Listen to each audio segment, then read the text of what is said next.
have to just have a face shot. Oh, there we go. A face shot, and that'll be okay. Okay, Terry, let's do a sound check on you. We can see. Can you hear me? Yay! Yeah, we can hear you. Okay, good. I think we're up and rolling. Okay. Good. Okay, well, welcome tonight for Rick and everybody who's joining us for the first time or joining us again. Happy to have you. We just went live on Facebook, so as always, people will start trickling in, and we will kind of get the ball rolling in the meantime. So tonight we have Rick in the hot seat. We get to meet Rick. He is a singer-songwriter, if I'm not mistaken, and has kind of a special song that he's going to be able to sing for us tonight and give us a taste of his skills and abilities, which I hear are pretty amazing. And yeah, we're also going to tackle some issues about gender roles, especially when it comes to finances and paying and all of those sort of things, because I think this is an important issue when it comes to dating. Especially, there tends to be sort of this unspoken rule that guys pay for everything, and yet there's sort of a growing trend of girls who are kind of wanting to take on that responsibility a bit. So we're just going to get everybody's opinion. I don't know that there's a right or wrong, but certainly some people have some strong opinions on gender roles and how men are supposed to act and how women are supposed to act and what our rules are when it comes to all of these things. So we will get into that. But first, before we do that, welcome, Rick. How are you? Good. Doing good. Thanks. Thanks for having me. Fantastic. Yeah, well, we're happy to have you. Now, you're in Texas, right? I am. McKinney, Texas. McKinney. Okay, great. And how long have you lived in Texas? Not very long, but long enough to find out it gets really hot here. Yes, it does. So where are you originally from? So I was born in Kansas, raised between there and Norman, Oklahoma is where I graduated from high school, and then went on my mission to South Carolina, and then I transplanted to Utah, thinking that was the place to be, which I enjoyed. It was great. Was a Salt Lake City police officer there for 20 years and retired, and now a new career has brought me to. You're a retired police officer then. So you're on that good little pension and living the good life. Can go do something else and double dip, right? Exactly, double dipping. Very nice, very nice. Cool. So why Texas then? What took you down there? Because well, it's great. I actually went back to Kansas where I was from. Most of my family was living in Kansas at the time I retired. We went back there, and that's where I got this job. But it's a large company that's spread through the eastern states and southern states, and I transplanted to Texas. They wanted me to. Gotcha. I'm not going to say where you work, but I do love your company. Just so you know. Is it top secret? I think it is.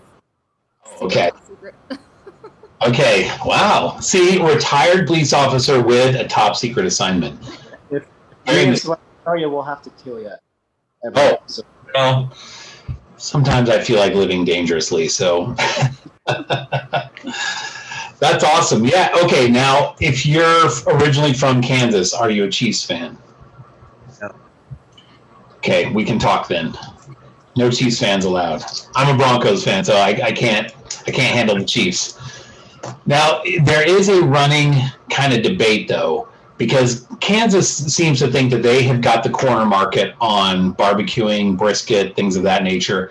And Texas seems to think that they have the corner market on this. So I don't know if you've tried both, if you're able to give us a definitive explanation on who is truly the king of barbecue, whether it is Texas or Kansas, or Kansas. But I would imagine it's Texas. But that's my bias kicking through. So Don't let us down, Rick. You know what they say, everything is bigger and better in Texas, and that's holding up for the barbecue for sure. Yep. Well, there you go. There you go. I keep telling Celeste that too, especially when it comes to spiders. They're bigger and better in Texas. So, yeah, it is true. So, excellent. So, Rick, tell us a little bit about you. Obviously, we're kind of going over your work history, but kids, divorced, never married. Tell us a little bit about your personal life. Yeah, so I'm divorced. I have 5 kids. They're mostly adults. I still have one 17-year-old boy. He's in Utah. I'm on a split out-of-state custody schedule. Okay. So he a little different in state like it used to. He still comes. And then my other kids, I have a 19-year-old boy, a 20-year-old girl, 22-year-old boy, and a 25. Wow. And they're spread out in Utah in different places. Okay. Going to college or married or doing their thing. None of them are married yet, but yeah, some of them are doing school stuff and working and trying to figure out their lives right now. Gotcha. Is that why you originally went to Utah then? Yeah, I was thinking, coming from Kansas and being raised up in the wee mission field and knowing how it was going to high school and everybody didn't have LDS standards, I wanted to put my kids in the Utah bubble. So that's where we chose to go. Gotcha. Okay, great. And so your company that you're with now wouldn't allow you to stay in Utah, kind of like, hey, look, I got one more still at home. They were like, nope, here or nowhere. Yeah, so the company doesn't exist in Utah. It doesn't go that. Denver is as far west as it goes. Actually, I'm wrong. They're in Phoenix too, in Arizona. No Utah. If they were in Utah, I'd have been back for sure. Okay, gotcha. So do you see your kids pretty often then? Yeah, they were just here this last weekend. Fantastic. His kids are like massive, like motorcycle riders. He's always posting pictures of his kids being crazy on motorcycles. Big Yeah. So we used to race. So when we lived in Utah, we lived in Tooele County, which is west, and we had some land there and built our own supercross track. And my boys grew up on motocross bikes. Brett, the 22-year-old, when he was 2, is when I got his first motorcycle. It had training wheels on. It was a little 50. And this is kind of a funny story, but I put him on there, and he had the helmet on. We're living at a cul-de-sac street at the time. And he gets on the bike, and he looks at me, and I'm like, go ahead, twist the throttle a little bit. So he cracks it, and he's doing like this duck thing, like whack, and he moved 2 feet. Then he do it again, whack, and he moved 2 feet. And I'm like, good job, just hold it a little bit longer. So he knew what I was talking about, even at age 2. And so he decided to go for it. He held it on, and he was going. And you know how when you have training wheels, it's kind of hard to lean and turn because it just wants to go straight and push you. Well, and the cul-de-sac was not flat either as well. So he's taken off and he's going, and it just leads him right to the trash can. He hits the trash can, crashes, and looks at me, and he's not crying or anything. He's just looking at me like, now what? And I'm like, this is the defining moment. If this kid's going to ride a dirt bike or not. So I'm like, come on, let's get up. Let's get back on. So we set it back up, and he jumps back on, and that was it. The kid's amazing now. He's actually right now a professional downhill mountain bike racer in southern Utah. Wow.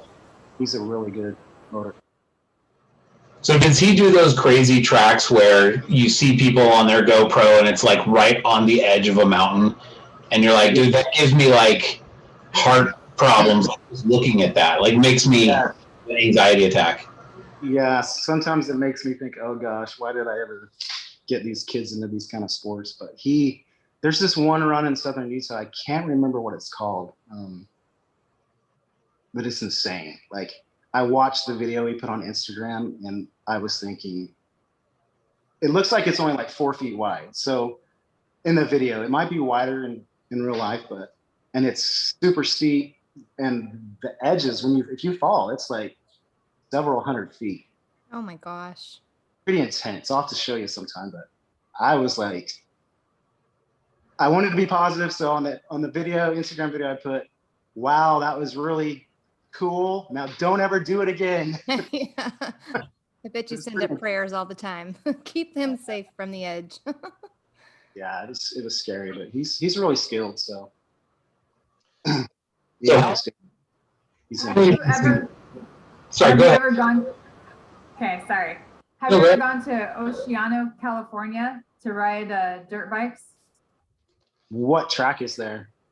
It's not a track. It's just there's a big place where you go out and you ride dirt bikes in the sand dunes. I don't think so. I've been to a place like. No, I don't think I have. Are you from California? Check it out. Look it up on the internet and check it out. It is actually a really, really cool place. I used to ride all the time out there as a kid, and it was amazing. Okay, let's check it out. Yeah.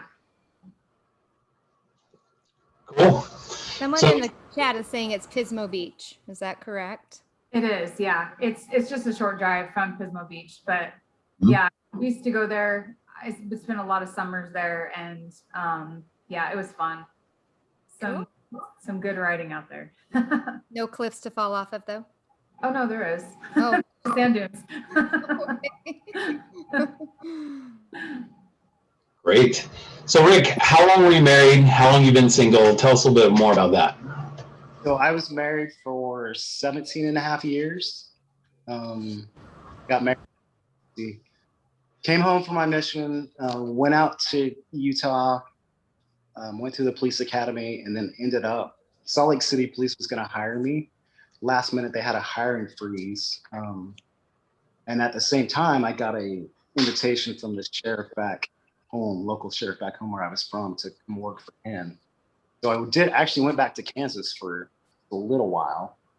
And that's where I met my kid's mother. And we got married in the Denver, Colorado temple. And then we were there for about a year when Salt Lake City called back and said, hey, we're hiring again, so now you're in. So that's when we picked up and went to Utah. and Gotcha. you said you lived in Tooele or Tooele County. Whereabouts in Tooele County? So we were in Erda, which is the country, not so much country anymore. It's really growing out there. But Yeah, it's like totally packed now. yeah, in between Stansbury Park and, Tooele.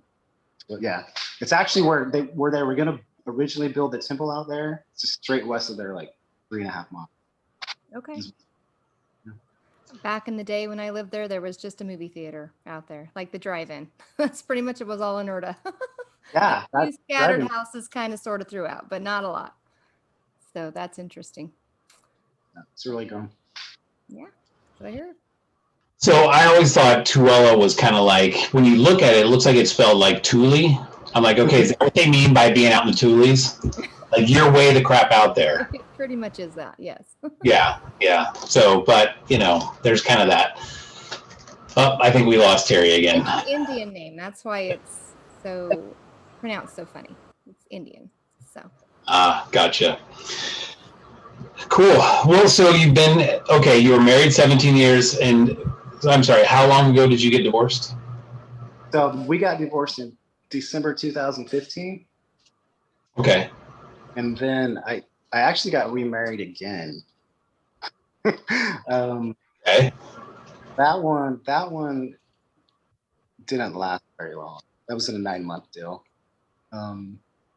Met her in Lehigh, where I was living in Highland, and we got married in the city center temple, the Provo. And then she was kind of a country girl. She liked horses. And so we all actually made this plan along with our kids. Everyone was agreeing to move to Kansas. And we bought a 15-acre property that was super nice. I like to hunt. It had woods on it. And obviously the ground was there for the horses. And really cool place. So we went there, and it just didn't work out. Short-lived. Short-lived, but in the temple, right? So did you guys get all that canceled out and taken care of, or? Nope, not that I know of. It's still intact as far as I'm sure you would know. That's not one of those things they just sort of sneak up on you, like, oh, I guess our ceiling was canceled. right. They usually kind of get in touch. How would you feel if your next person you want to marry wants you to get that canceled? Is that something you're willing to do, or? That's no question about that at all. That's Okay. no issues with that. Now, when it's a guy, so if you're getting married again, I don't know that you have to get it canceled, right? I think you can just get permission. Yeah, I think you Correct. just have clearance or whatever the term is to have another. Yeah. My understanding, obviously the guys can't even request it. That's the ladies' thing to do. And like Celeste said, yeah, I think there's a clearance. Not sure how I feel about that. I don't know why it would be anybody's else's business who you marry next, but apparently they asked. Yeah. What it is. So are you guys still friends? Do you guys still keep in touch? We're friends. We don't really keep in touch a whole lot. No, I don't talk to her at all now. Up to about 2 months ago, I don't talk to her. Okay, so 9 months was a pretty big whirlwind. Was there any sort of like bad blood in that time, or is it just kind of like, well, it's working out? So there's a lot of different dynamics that weren't working out. So she had 3 girls, and the youngest one originally wanted to move to Kansas and then got there and found out she doesn't like it. She wanted to go back to so we're always dealing with her not being content in Kansas, and she's wanting to go back. That brought in some dynamics that were difficult.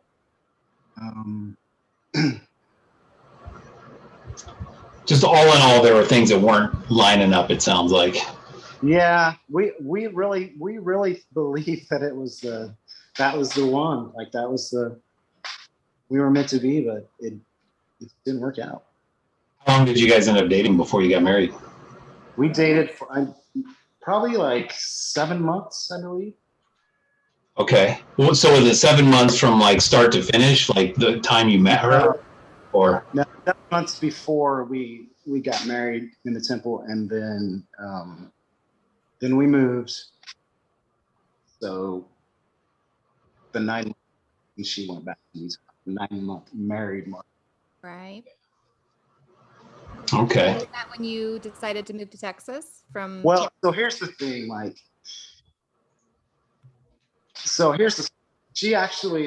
she went back to Utah, and she actually wanted me to go back there. And so we were still trying to work things out. And I said, hey, I can check back with the Salt Lake City Police Department. So once you're off for a year from retirement, you can get rehired as a law enforcement officer in Utah, keep your pension, and then get rehired and go back to work with the pension and the new pay. Nice. So year had, and this was right before COVID had kicked in 2000. So we actually discussed it. We actually prayed on the phone and decided to do that. So I started the process with Salt Lake to get back. Everything was good to go. All I had to do was go out there and take a drug screen standard to go back. And so I was waiting for them to call me and tell me when, and 2 weeks went by, and I'm like, it shouldn't be taking this long. But coincidentally, the night before I decided to call them and find out what was going on, Tina and I had actually prayed, like, let's get an answer to get an answer so that we can continue on. I can get back to where she was, and my kids were. And so we prayed the night before. I called them in the morning, and they said, hey, we're sorry, we had bad news. Corona had just kicked in, and they said, we're on a hiring freeze. So the door just shut on us. Hindsight, I think that's probably somebody else's involved in that from above. Right. We closed that door on getting back there, because I don't believe that that's what at all. So, yeah, it just didn't work out. Gotcha. Now, tell me a little bit about, I've always wanted to know this because I've heard this multiple times, that being a police officer and kind of being married is difficult, because day in and day out, you're out dealing with, America's best and brightest, sarcastically speaking. And then you got to come home and put on that smile and everything's hunky-dory, right? Is it very difficult to be a police officer and be married at the same time? What's that like? That's a stigma that's not true at all. I know I heard I've watched one of the podcasts with Jared, the Salt Lake City police officer that was married a couple times. And now he's remarried again to the military guy. I knew him. He was a friend. It appears that way that police officers get divorced, but that's actually not true. There are many police officers that have had lifelong marriages. It all just depends on the person. And the police officers that have issues, none of my divorces weren't related to police work, I can say. Not at all. It wasn't the stress of the job sort of thing that catches up to you eventually? No, not really. It's not as bad as people think. I was on the motorcycle squad for 14 years, and all I did was basically traffic. It wasn't that stressful. And then we worked great events, things like that. Like, So you just had people mad at you because you're writing them a ticket then? yeah. Okay, but did you ever feel like you were like reenacting like a Chips All the episode? one of my buddies he was Hispanic. His name was Lonnie, and we got sent to an assignment at a community meeting just to go up there. And the motorcycle police are like the dog and pony show of the police department. Like, we got the fancy boots. Yeah, absolutely. Everybody likes that. So we showed up, and I'm like, yeah, I'm John. This is my partner Punch. Yeah. Everybody. That's awesome. You know an officer named Josh Moody? I do. I know Josh. Yep. Josh? What's that? He's on the motorcycle squad. That's how I got to know him. He came on way later than I did. Yeah. He served his mission up here. Good friend. I see him every now and then. He and his wife just had a baby, and if I'm not mistaken, I think she's pregnant again. So I have to check and see. Good guy though, super good guy. But if he ever gives me a ticket, I swear I will like pee in his gas tank. I'll find out where he lives. I'll make sure it happens. I'm just kidding.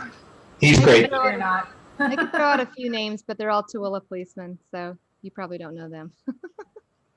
Yeah. Well, that's awesome. So that door shuts and this door opened. Is that kind of what happened? Like, all right, well, COVID hits. I mean, I feel like that sort of was hard on people in a lot of different job scenarios, whether it's, you know, something else, or if it was really just COVID related, or just sort of an excuse to kind of scale back on hiring, or whatever the case might be. But at that point, was this when you were kind of like, all right, I got to take something, and then this is a good chance for us to split? Is that kind of how that went?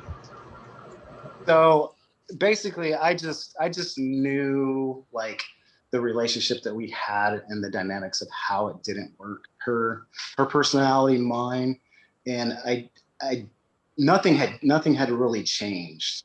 And I knew that when I was still trying to get back there, but you always want to try to work everything. Right. But even as we were doing that, the same issues were still at large. So I just believe, go ahead. Sorry. No. Keep saying. No, keep talking. I'm sorry. So, yeah, I really believe, and I'm a music guy, so I know how God speaks to me sometimes, and He speaks to me through songs sometimes. And when I got the invitation or asked to come to Texas, I was checking it out, and I know when I feel the Spirit, I know when God's leading me, and it's kind of funny, but there was a song that came out at the time, and it's by Kit Moore. He's a country guy, and the song is called "Tell Her She's Mine." And a line in that song is, "Well, maybe she's in Dallas." And I just, as I was driving to Texas and that song came on, and I was thinking about Tina and where I'm supposed to be, I just got the impression that Texas was the place for me to go. And that's the door that was, and it's a great door here, believe me. And the other one's shut. So, and you don't have to answer this if you don't want to, but were there signs before you guys got married that the personalities had a clash, and maybe you just thought that that's something y'all could work on, or maybe you overlooked things, or you always see those signs after the fact. Like you recognize them. At least for me, you know, when you first meet somebody and you fall in love, like they can't do any wrong, or you know, they don't think I do any wrong, or you know, whatever the situation is. But hindsight, yeah, there was some signs there Yeah. that I know to watch for, but live and learn, right? Yeah, but I guess that prepares you for your next wife, right? And being able to maybe see a little clearer, notice it's the right person because she might be in Dallas or whatever that phrase is that you just said. Yeah. Yeah. I think this is kind of always the scary thing of you feel like you get it, right? You're feeling like, okay, this is the one. We've prayed about it. We feel like all signs are a go from Heavenly Father. And then you get there, and for one reason or another, it doesn't work out. And you're like, I don't understand. And maybe it's not like, you know, there's obvious reasons some things don't work out. Like somebody had an affair or something happened, like one person just leaves or something like that. But when it just doesn't seem to work out, once you felt like it's going to work out, that's tough, you know, that's a hard thing because you just have gone through this full process that we're always trying to discuss, right? Like, okay, well, I'm going to find somebody, I'm going to pray about it. I'm going to find the right person for me at this moment in time. Not to say there's only one person, but, you know, I'm going to know that it's right. And then you get there and you're like, dang, this isn't right. That's got to be like a punch in the gut. So how do you pick up the pieces from that and move forward again?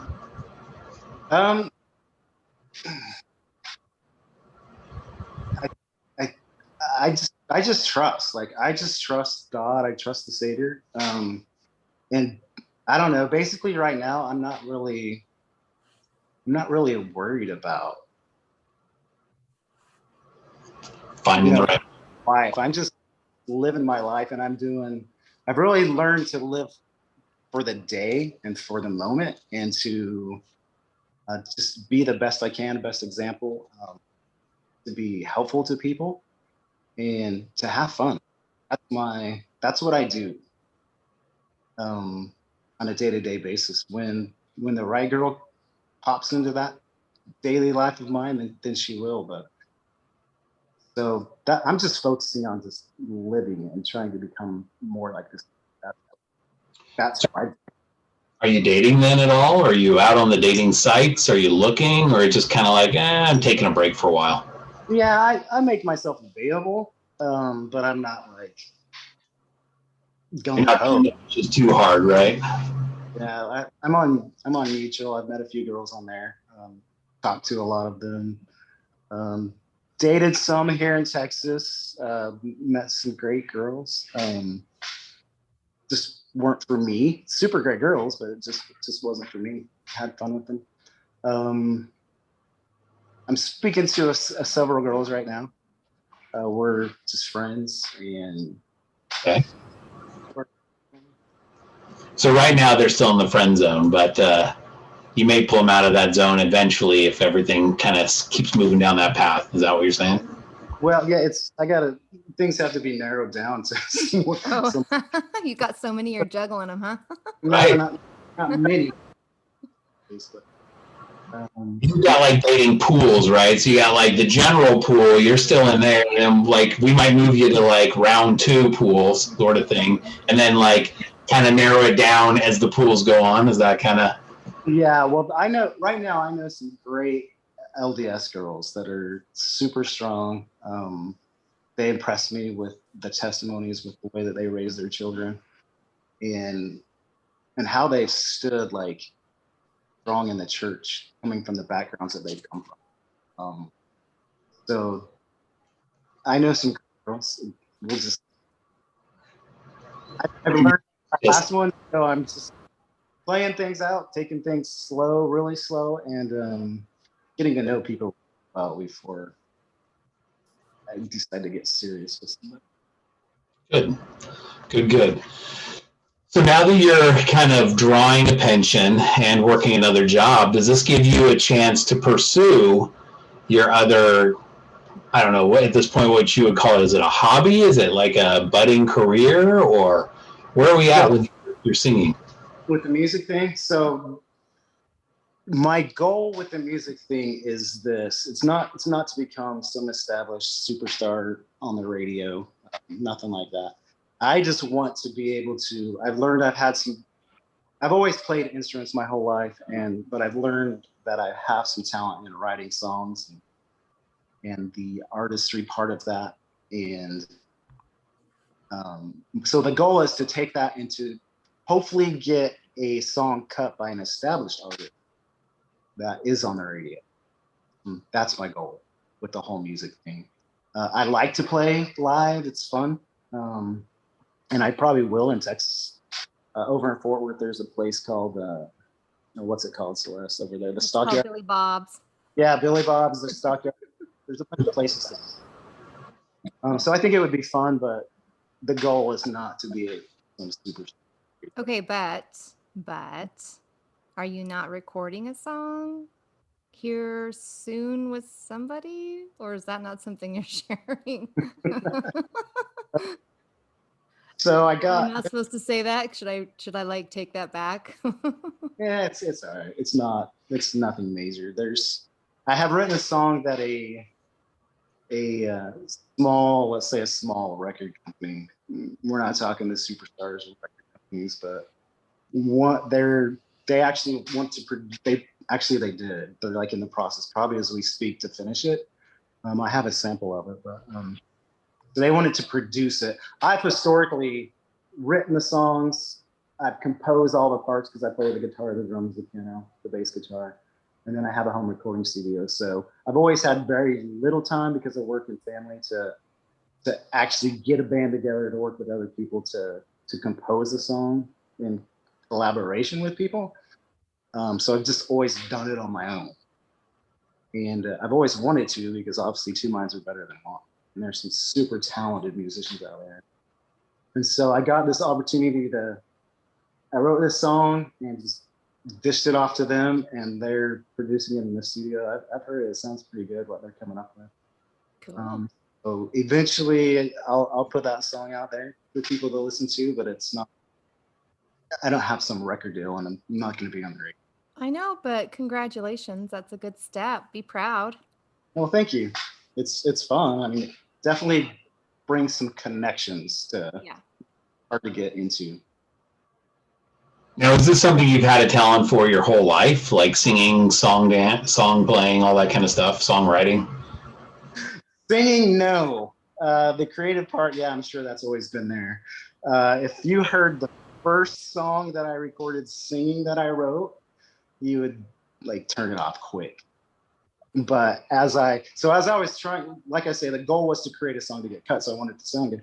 So as I was writing songs and recording them, and then you hear yourself in the recording, you're like, oh my gosh, I am horrible. So I had to make it where I made my voice sound better so the song would sound presentable. You know what I mean? Everybody changing it, I think I kind of learned how to sing. Gotcha. Isn't there like a device everybody uses in the music industry? Like, I forget the name of it. Everybody claims Britney Spears uses it. So that it keeps you in tune. Oh, it's like a tuner or something like that. Auto-tune. Auto-tuner. Yeah. Yeah. Auto-tune, yeah. So I don't want to dishearten everybody's love for music, so I don't know if we should talk about all that. Oh, now you're just being coy with us. I think I'm going to throw something else out there, and I'm going to keep it very vague because we're not going to bring in individuals or situations, but Rick had a song, very talented, very good song that he wrote, and it kind of got stolen from him, and it's now a big chart topper. So we're not going to say what or whatever, but just about a massive talent. So we won't go into details about that. We won't go into details, but it's legit, and he's got some talent. So, dude, I would have a lawsuit in a heartbeat if my song was like stolen like that and topping the charts. I don't care who's singing it. You get some royalties from that puppy. Hey, the thing I learned out of that was I can do it. Yep. Got out of it. That's good enough for me. Huh? All right, now you got to be able to do it again because some people are one-hit wonders, right? Yeah. Well, he's got Yeah. another one being produced, so he's got some skills. So now when you've got these being produced, is this kind of, you had mentioned before, you do all of this stuff. Do you do the whole thing start to finish, or do you have somebody that you work with as a producer, or how does that go? So on all my stuff up to this point, I just do it myself in my home. But this song I knew was Nashville guys were going to produce it. So all I did was took my acoustic guitar and came up with, a little bit of lick things with the acoustic guitar, going through the chord progression and record with the vocal melody and lyrics. And that's all I sent them, knowing that they might not really even use the acoustic part that I sent. It's the chord progression that matters, because they're going to scratch the guitar and the vocal will stay, the melody of the vocal will stay, and the music is going to be what they come up with. So that's all they need is a chord progression and the melody of the lyrics. And then, so they're doing the rest of it, which is neat, because like I say, they're super talented. And what I've already heard from, they're about halfway through the process. It's pretty good. It's some things they did I couldn't have come up with myself. So it's pretty neat to hear like the song you created get some more energy and vibes to it by super talented people. The guy that's doing the lead guitar work is Reba McEntire's concert, or the touring lead guitar player, and he's also, I believe, the second rated studio musician in Nashville. Wow. Wow. Super cool. It's cool to have these on making good vibes with it. So he's the one that got stolen, or is he the one? That's long gone history. That was years ago. Oh, This song, I have all the rights. Like, that's in the contract that okay. produced. Okay, I know I keep cutting people off. I'm sorry, but so with this recording that they're making, is that something that you can then take to like big studios as like a demo, or what is that recording for? It's basically, in what they say is that they're guaranteed that I have all the rights to the song.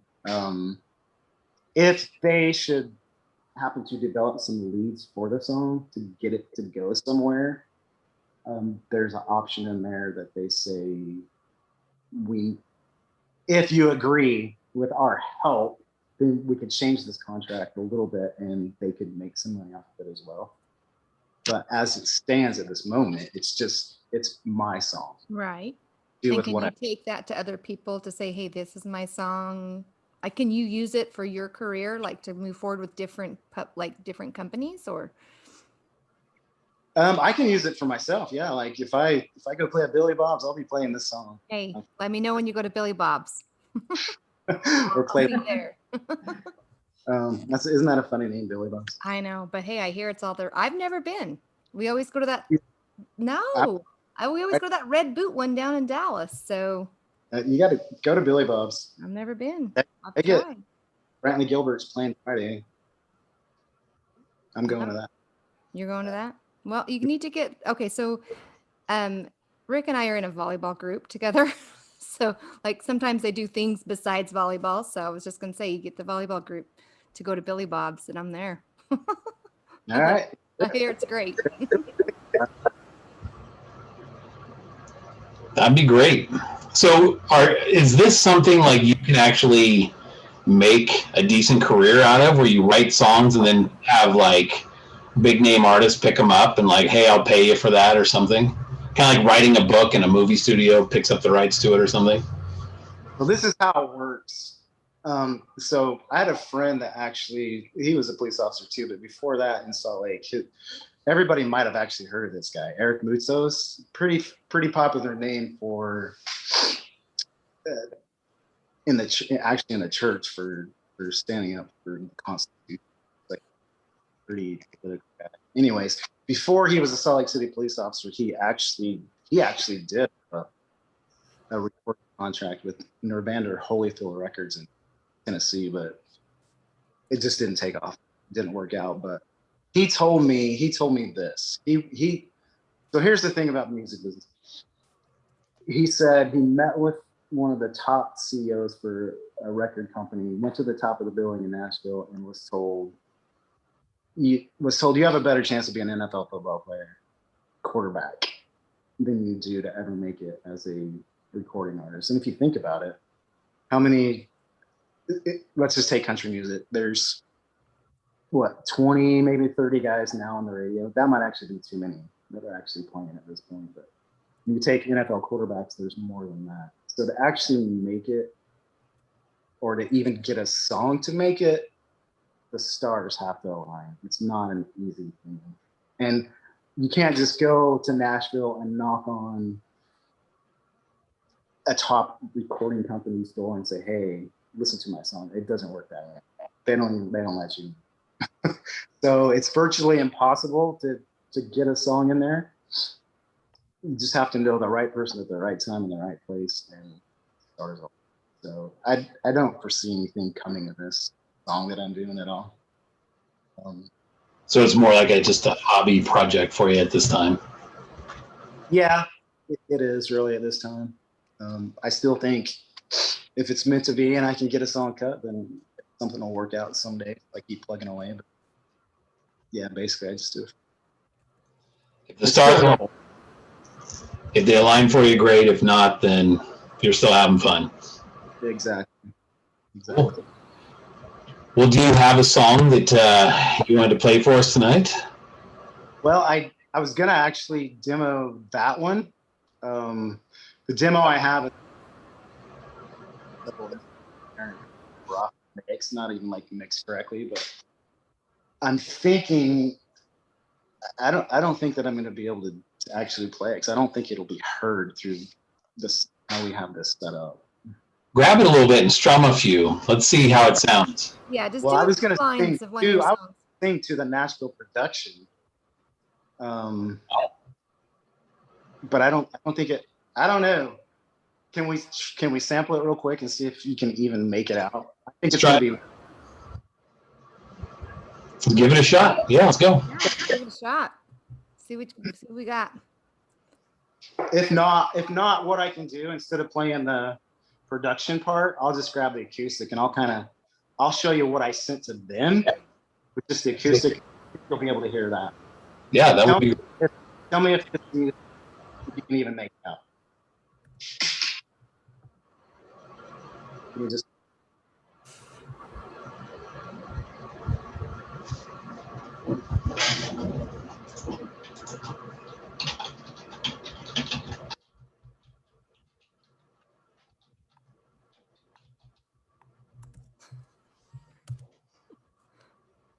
I lost my Bluetooth connection to this amplification system. Hold on a second. So while you're setting that up, give me an idea of how many songs you've written total so far. Probably 50 to 60. Wow. Can I put your musical name in the chat so people can follow you? Yeah, that's fine. Oh, you got a stage name. There's a website they could go to. I don't put everything on the website, but there is 5 songs that are on the website. Is it CKEY? EY, yeah. But the last name is Warner, and there's a story behind that, but it's Ricky Warner Music at .net. www.rickywarnermusic.net is the website. So where is Warner from then? Is that like your name or? No, so I was gonna actually use the stage name of Ricky Lee, which is my middle name because that sounds kind of country, right? Ricky Lee. But before I went with it, I looked it up on the internet to make sure nobody was using that, and sure enough, there's a guy from Texas that's an artist that is already using it. So I was just talking to my sister one day about it, and she's like, "Let's come up with a different name," and she threw out Warner because she thought it was pretty catchy. Yeah, I agree. I think it's And good. It's good name. Yeah. Yeah. So yeah, I agree too. I thought it sounded good, so we just went with that. Yeah, someone in the audience said he should have done Ricky Bobby, but might have been a little bit of a lawsuit or something like that. Still would have been. That's my 18-year-old son's nickname, so that's Ricky taken. Bobby. Bobby. You're not first, you're last. Yeah, I mean, if you wanted to sound like Southern and like deep Southern or something, you could always do like Rick Cletus or something like that. Something like really redneck. Oh I'm man. glad you're not my manager, Everett. Yeah. I can't get this to connect. Well, you can just sing for us. Why don't you just strum your guitar and do a few lines for us? Let's do it that way. Okay. Yeah. I'd rather hear you live anyways. I think it'd probably sound cooler. Well, I was gonna sing it live, but I was just gonna use the Nashville production. But can you hear that? It sounds good. Okay, so I'm just gonna play what I sent to them. Let's just do it that way. So if anybody ever wants to listen to the future when the song's actually done and mastered out there, then you can see what Nashville did with it. So this is what I sent them and went.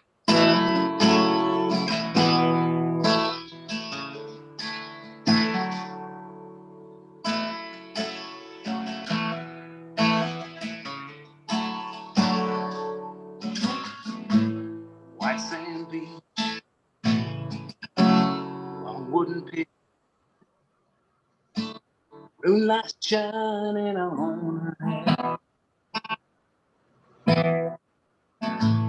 Perfect place, a perfect time for me to say what's on my mind. Keep it inside, just let things fly, make you wonder where to go. It wouldn't be what it could be, so I'm gonna let you know. California needs sunshine, I need you. Like this white sand needs the ocean tide, I need you. Like this White House for a guy, and I need you to hold at night. I need you on the wind to push myself for life.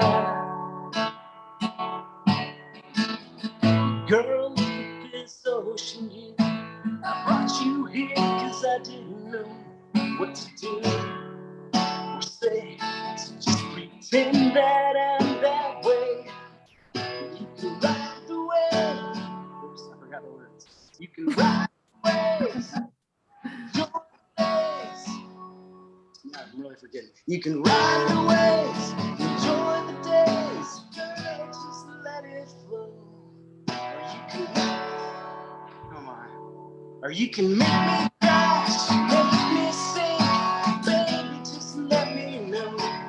Baby, just let me know. I need you. Like California needs sunshine. I need you. Like this white sand's the tide. I need you. Like this White House for a guy. I need you to hold at night. I need you for the winds to push myself through life.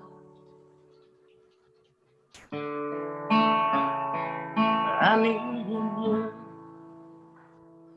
Very good. Wow. Okay, I'll say this. It sounded great from what I could hear. It was a little choppy. Definitely like the microphone was not like what you would get in a recording studio, but Right. we can make out it sounded dang good. So It did. I like the lyrics. Thank We got you. the gist of it. Yep. Good job, Rick. yeah. I can't wait so when you get that back from the studio, you're going to be able to post that, right? So we can hear it. Well, so this is what we're doing. So they send me, basically we both use the same recording software. It's called Pro Tools. So they're gonna keep sending me demos and WAV files, and I tell them, yeah, I like this or I don't like that, or fix this. When we get it to where we want it, they're gonna actually email me the Pro Tools session, which has the tracks, the different instruments. And at that point, I can either record the vocal here myself and the background vocals, or they said, why don't you just come to Nashville and do it? And they have better equipment there, obviously. And I think I'm gonna go to Nashville and do it. I think it would be fun. I've never been there. I've always wanted to go. Oh, Nashville's a good time. I mean, I haven't gone there to sing, but you know, I've been there just to visit. Yeah, I've heard it was fun, super Yeah. fun. it's a great city. I think I'm gonna just make the trip and go there to the recording studio and record it, and then they'll take that, edit it, auto tune. Are you going to go to the Grand Ole Opry? They To no, do a tour? maybe. I wonder if everything's open. I'm hoping it is when I go. I don't know. Maybe. I think it is. I think Tennessee is open. Yeah. Good. Just beware, like the Grand Ole Opry's like tiny and it's stuck between like a big old mall and like a big old hotel. So you kind of almost miss it, but it's there. I've been there. I've seen it. So it's a good time. So yeah, so then when they're done with that, they'll master it, which is the final polishing touches on the song, and then it'll be mine to do with what I want. Well, I'm excited to hear it when it's all said and done. They put some really good music behind it that accents it and energizes it and brings in so much more dimension to it. It's pretty amazing. That's awesome. Congratulations. Thank you. So once you're done with it, what do you plan to do with it? You said they give it to you and it's yours to do with what as you want. What do you want to do? Are you going to just make a bunch of records and send them around to everybody and hope one sticks? Yeah, well, I put them on the website. People have bought. It's not like a lot of money, but make a little bit. But I like to go perform live. That's fun. So I'd probably take it to Billy Bob's if I could get in there. Yeah. Play. Well, keep trying. Yeah, that's all you can do. How hard is it to get one of those little weekend gigs? At And Billy Billy Bob's, Bob's, it's it's tough. pretty tough because that's not a amateur setting there. They do have. Well, I could probably get a warm up band gig in there. Heard some of those guys. I could at least do that good. If not better, I know that. But they actually have a set that play there. I mean, it's a big venue. Yeah, they get some big names in there. Yeah, Thomas Rhett was just there a couple of weeks ago. A lot of that's because nothing else is open and they want to go play. Yeah. But I just saw Travis Tritt and then Brantley Gilbert. Oh, They have I big names. love Travis Tritt. Travis Tritt's still around Yeah, I got was thinking that too. Hi. in the 90s. I am like one of his biggest fans. I didn't know he was still singing, but I love his music. Love it. Put out a new album. Oh, really? Yeah. I was Cool. You guys brought up like auto tune, and they literally can make a star out of anybody these days with technology. They could Back- not make a star out of me. I could promise you that. Yeah, auto-tune would break. 100%. I would break auto tune. No joke.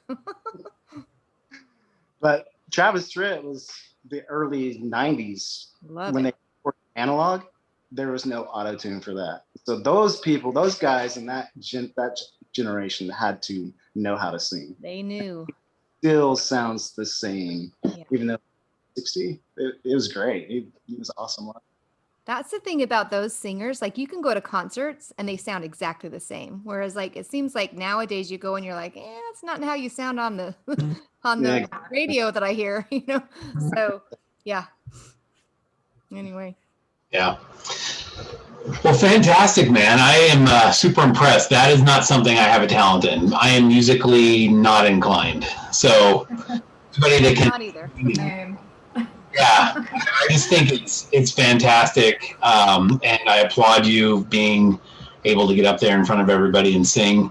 If I got up there in front of everybody and sang, I would clear the building because they would think like that going on or something. Like, Yeah. what is happening here? It's That bad. would be- You're a good talker, though. Like, That's you could- right. Host, like, you talk way better than me, so everybody's different. I'm not a good. Rick, I'm so glad you said that because I tell him all the time he's an amazing host and he's just like, Oh, I'm not good at it. I'm like, you definitely got a talent. Well, but I can't take that to Nashville and be like, hey guys, I can talk. Be like, oh, cool. Hold on a second. Clear the area. Let's get the desk cleared off so we can sign right now. I can't go anywhere. But I want to do a shout out to Terry's daughter who's actually singing. It's a national anthem at. Oh.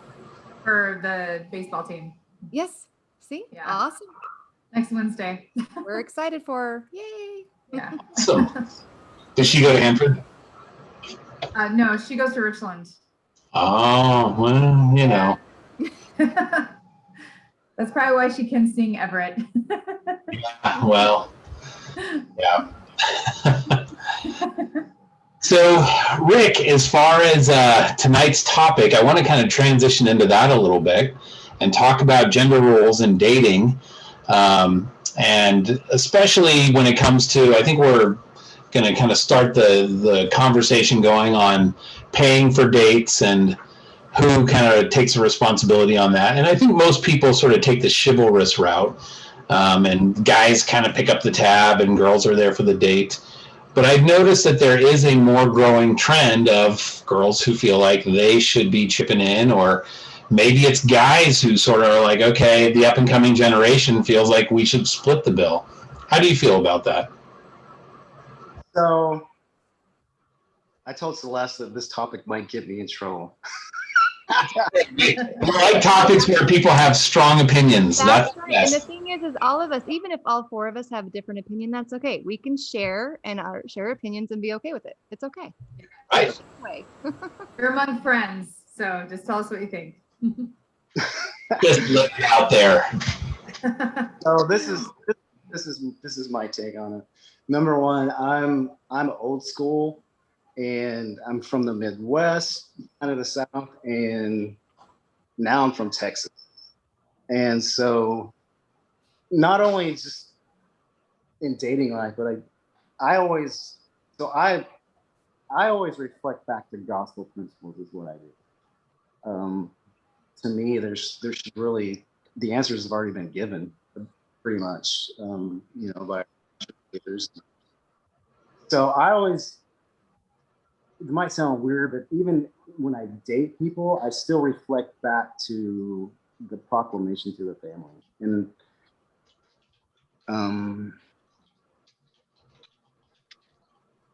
that document, and don't get me wrong, because there's always exceptions. There's always circumstances that, especially in divorce, like ladies have to go and get jobs now. Things can be different, but I think the proclamation definitely points out what the roles are supposed to be. And I believe that's from God. I believe that's spoken from God to his prophets. So I carry that out to date. When I go on a date, I'm paying for it. There's no questions asked. I've had a few girls be like, "You're not paying for it," and there's like the pushing the money back at the ice cream place or wherever we are. But ultimately, like I'd pay for it, or I try to, because that's how I think things should be. Because of proclamation does say that the man's role mainly, there's keywords, mainly to be the provider. So, and I'm just an old school country boy, and that's how we do things. So I always. What if the girl's like, no, I don't want you to pay. I want to pay for myself. Is that like, to you, would that be like a red flag? You're like, and this might not be somebody that would work for me? Or are you okay with a strong woman? I don't really like that term, but an independent woman that feels that's like, even worse, Celeste. What was that? I said that's even worse. I know. I'm like, you know what I'm trying to say? Like a woman that's like, no, dude, I'll just take care of that. You don't need to pay for it. I know. I hate those terms, but it is. No, it's not a red flag to me at all. I'd have to ask more questions to know if there's a red flag, but I would, in a situation like, and I've had that situation, and then it's kind of like, no, you're not paying for it. I'm paying for it. And then, like I said, there's the back and forth, but I've never had anybody decline me not paying for it. They might have like been like polite or letting you know like, hey, you don't have to, but they've always accepted the girls that I've got out with. So, what about like this situation? So say you plan on going to dinner and then like a movie afterwards, right? And what if like you bought dinner and then it comes to the movie and she's like, let me just at least get the movie. Is that something that you allow, or is that something that you're just like, no, I have to pay for everything? you use that word allow. I don't. Well, That's Oh, good answer. it's like Celeste using strong No, and I know. it's not. We're not saying anything about you. We're just using words that we just come up with. You know, I think I would be able to sense that person and how serious they were. And if I sense like she's adamant, she's gonna pay for it or it's gonna go. Yeah, I'd probably oblige it. Not that I would agree with it. But would that be someone you would ask out again? Or would you be like, maybe we just have a different view on how to do things? Because that would obviously kind of translate into a relationship and into a marriage. There'd be that kind of not a typical, traditional kind of financial situation or I don't know. Right. Just based off that alone, I wouldn't not ask her out, but I would definitely be like inquiring and asking some questions. Why? I hope you guys aren't getting the impression that I'm like No. that. For me, I'm like I'm a financial provider. That's it, because I understand, especially I think it's best, but it also depends on when you get remarried. How old are the kids? You know, if they're young kids, still not in school full time, then I feel it's very important for. I mean, mothers are mother nurturers that are amazing. I can't do that, and kids need that. I wouldn't want my next to be wife's kids not in her hands, and being raised by a date. So I would hope that it would be that way. When they're older, that's different. When they're,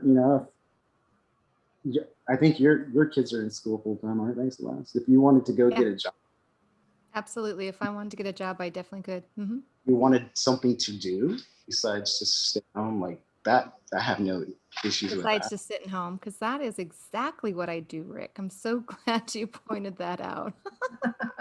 I sit on my couch eating my bonbons, watching my soap opera. Operas. I'm just joking with you, bud.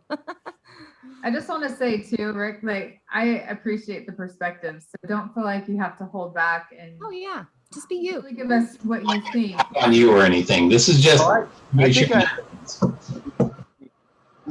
it's kind of like You need to probably move closer to your mic because we can't Yeah, hear you. I can see audio there. Is this better? There you go. Yep. There you go. Yeah.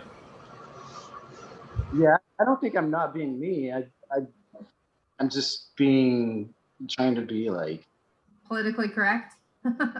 No need to be PC. I don't want to offend anybody because I know that No. some things I say can offend people because I just follow the truth, and some people don't like it. Oh, You were just don't among want hate. friends. We do not, I do not offend very easily at all, if ever. So you're totally fine. Well, I had a date with Tina, like my ex-wife, and not every family can afford just to have the guy go to work, and so I posed the question. Well, why? Like, what is he not providing enough money for? Kind of gauging it at like, is it because people are wanting things or living beyond their means is the reason why there needs to be a second income?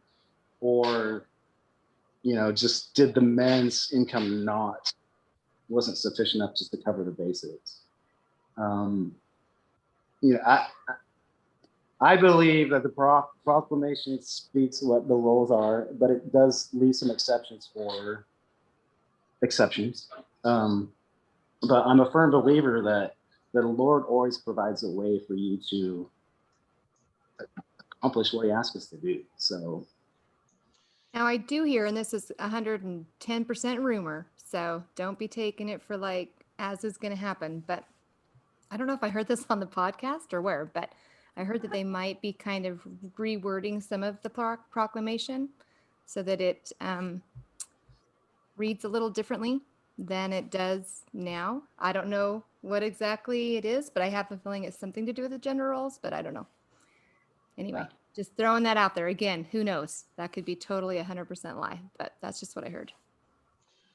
Well, Rick, two things. One, I want you to feel safe and know that this is definitely in no way kind of like an attack on you. So if you have a strong opinion, don't hesitate to share that, because this is just us kind of sharing our thoughts here. But I would also say the second point, that you would be surprised how many people may absolutely agree with you and don't say anything. So sometimes the opinion that we share might feel like I don't want to say that because I don't want to offend some people. You may offend some people. I feel like today in our society, you can't share an opinion one way or the other without offending somebody. So just be however you're going to be. But sometimes it's good to have a voice of people who will stick up, and somebody might, be afraid to kind of share that opinion, but they're like, thank you. So, I mean, going back to college, when I was in college, I was very vocal with my conservative beliefs, and my professors in the class are usually completely the opposite. But I'm kind of somebody, I sort of have diarrhea of the mouth sometimes. It's like, okay, now is probably a good time to shut up because my grade depends on it. But I just couldn't. So I would be the one to stand up. But I always had people after class coming up to me and saying, hey, I really appreciate you saying something, because I didn't want to say it. I was just too afraid to say it in front of everybody else. So you may be in a situation where you're like, this is my belief. It may be going against the grain, but you may have a lot of people in the audience that are like, I would like to say that too, but I'm glad somebody did. So don't hesitate on that, and don't feel like you're ever going to get attacked on here for your opinion. So right. And the throwing thing that is, out there. you'll probably get some private chats of people saying, thank you for saying that. I agree with you. I didn't have the guts to say it, put it in the chat, whatever. I mean, I don't know how many times people have done that to me. So, and the truth is, I mean, it's a big topic on the LDS dating sites. Like if a woman comes out and says, hey, I'm looking to get married, and I'm hoping that when I get married, I can stay home and be a stay-at-home mom. That doesn't go over well with a lot of guys. Like they're just like, why am I supporting you and your kids? There's a lot of that negative vibe when it comes to that topic. And so a lot of women feel kind of afraid to share that aspect of their lives or their beliefs, or they're just wanting to live their understanding of the proclamation on the family. And a lot of guys give a lot of backlash on that. Like they are just like, no, I am not supporting you and your kids. You're able to do and get out and do. So it's a topic that can get pretty testy on the actual sites. They get kind of grouchy on it, both guys and then girls too. So well, I mean, I've been married to somebody that had kids, that were stepkids. So this is what I did. I felt like we all decided to move to Kansas. I knew that was going to make things harder on, at the time, my stepgirl's dad to financially be able to fly them back. I don't know him well. I just know his financial situation didn't allow for all of that. So I felt like when those girls were in our home, we have a right to have a gospel-centered home and a family. And so when they're with us and me, the whole responsibility it falls on us. Their dad still has a responsibility, and I helped him out. I knew we were okay, but moving to Kansas, I told Tina, I said, hey, why don't we cancel the child support? He doesn't have to pay that, because he could use that to be able to fly the girls back. He needed that. So that's the offer we threw at him, and then we decided to move to Kansas. She accepted help. But I'm not a guy that says I'm not taking care of your kids. I guess It's my point is that if you shared that view, there's a lot of women out there that would love that, to accept a guy that would allow them and encourage them to be in the home with their kids. A lot of women are afraid to put that out there because they get like beat down by the guys. But I think that view that you have is valuable to a lot of ladies. So did I not make it clear that that's what I do? yeah, that's what I'm saying. Like, keep sharing it. I know you kind of seem tentative, like you're worried about sharing that. And I was No, just saying that yeah, it's a good thing for a lot of women to hear that. you have to understand my personality a little bit. For those that might be offended, I try to, like, instead of just saying, nope, that's the way it is, I try to open perspectives that could maybe influence them to open up to is that they're against. So if that's what's coming off as timid, I'm just trying to not be so black and white. But it's okay to be black and white. You're good. Yeah. If you feel strongly about something, like, speak up. It's better to be firmly rooted in your beliefs than to be wishy-washy. And so kind of rooted. I'm not the kind of guy that's going to tell somebody like you're absolutely wrong. I would take a different approach, maybe open up perspective that don't agree with what I feel is. Yeah.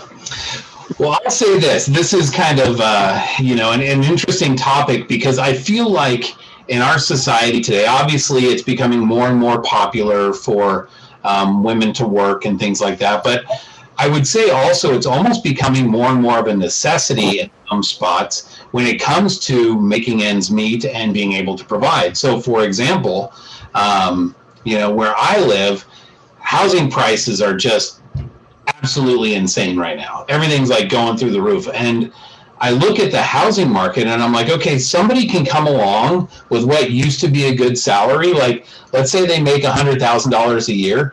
If you make $100,000 a year and you've got 4 kids, 5 kids in this area, like, I look at that and think, I don't know how you really do it. I mean, you're going to live in a shack and you're going to struggle. It's going to be very, very difficult at $100,000 a year. And I feel like that shouldn't be. But I also kind of feel like, and this is just completely my opinion, since we're throwing opinions out there, like, this is kind of more like, if we're looking at it from spiritual eyes, more like Satan's plan, right? Like, if I can just make things more and more difficult, add more and more burdens on traditional families, then I create situations where women are working all the time, men are working all the time. It's just a rat race. They're just busy.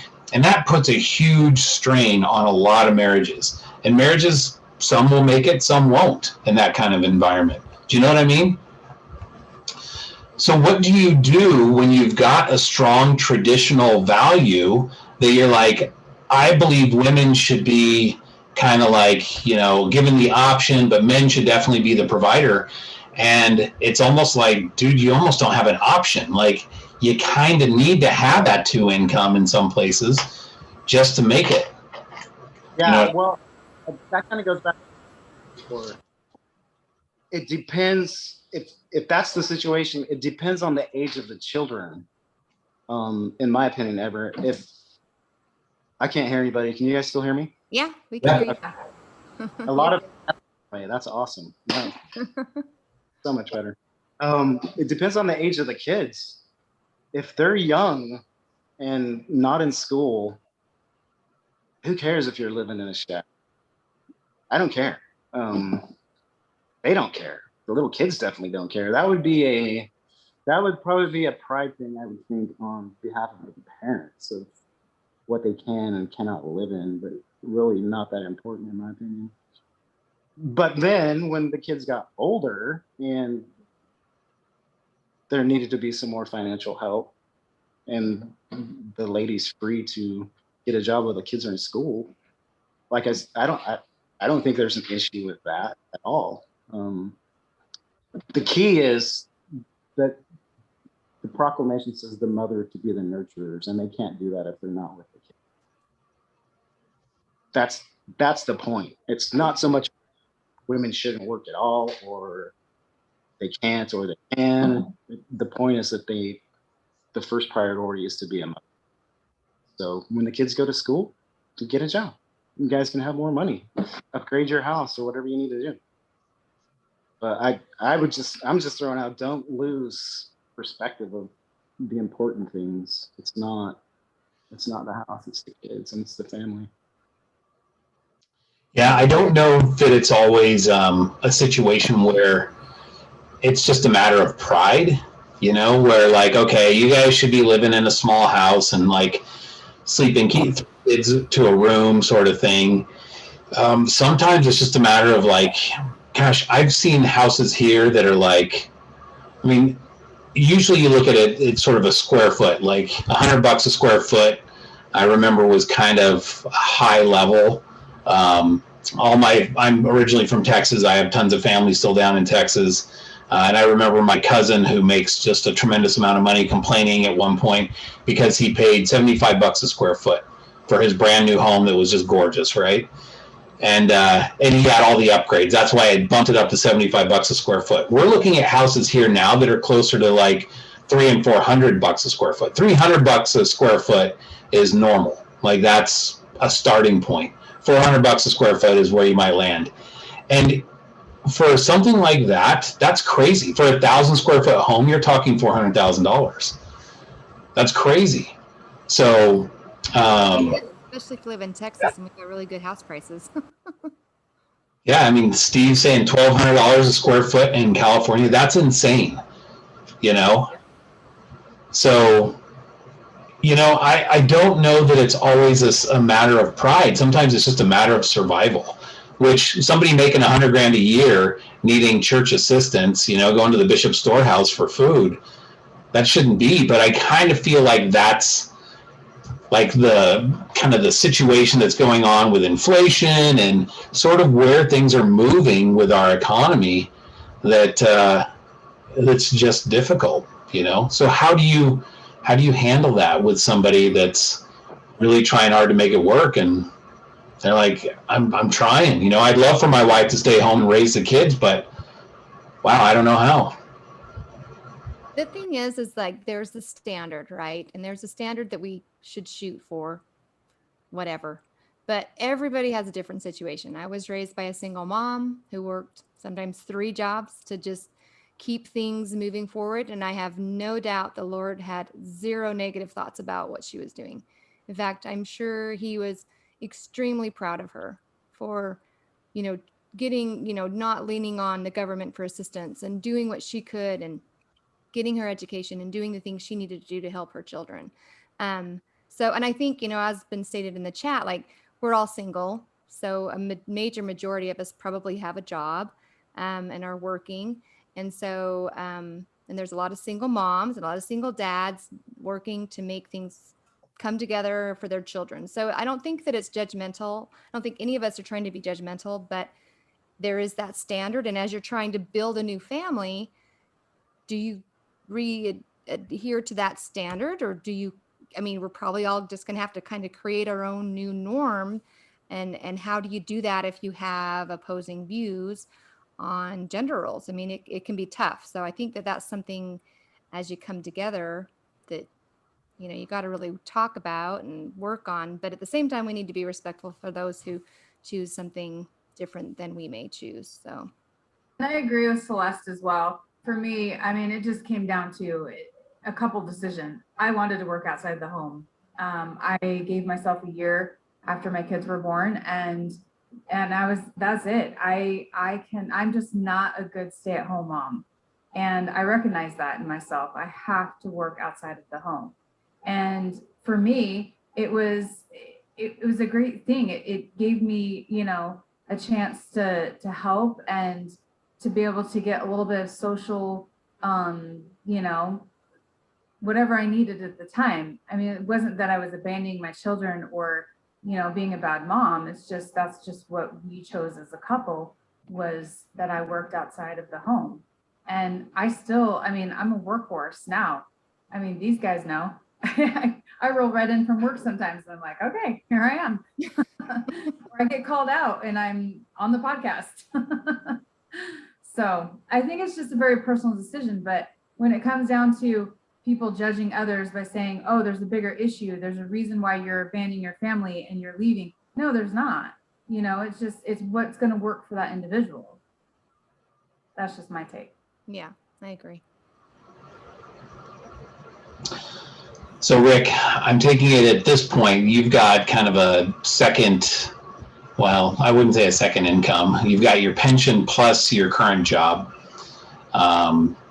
So you're probably in a situation that's much better off. But let's kind of flip the script here a little bit. What if you start dating some girl who is established in a career and she's like, I got young kids, but you know what? I like to work. That's just what I like to do. How do you feel about that? How old are the kids in this situation? Let's say the kids are still, 4, 5, 6, whatever, but she's just a go-getter. She just likes to go out and she's got some career that she's into, that's what she likes. Well,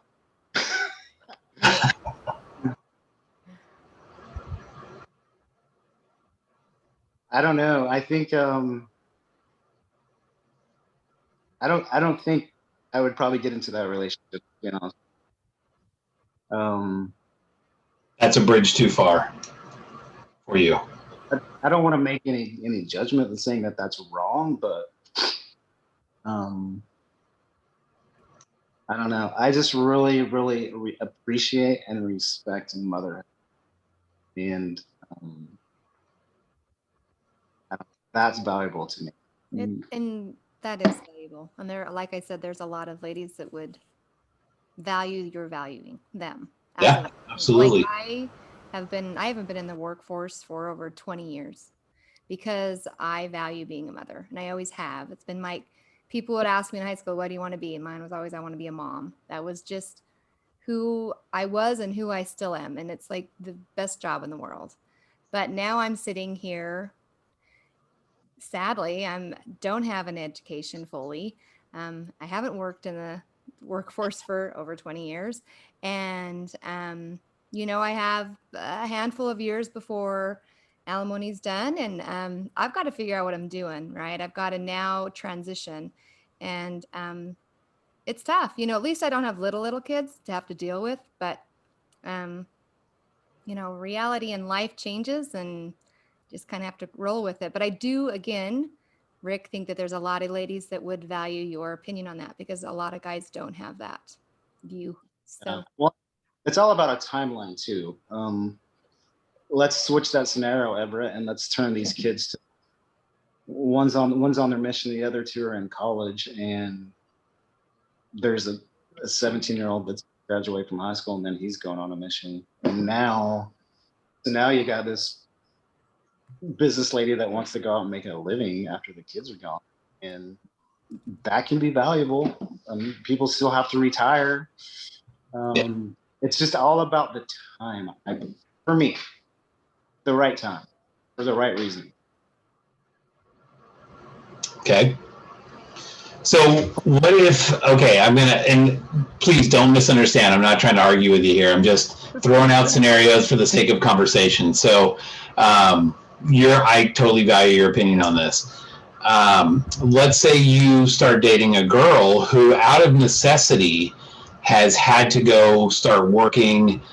Maybe their ex or something like that just simply was a deadbeat. Maybe he just took off, right? Not paying child support, whatever the situation might be.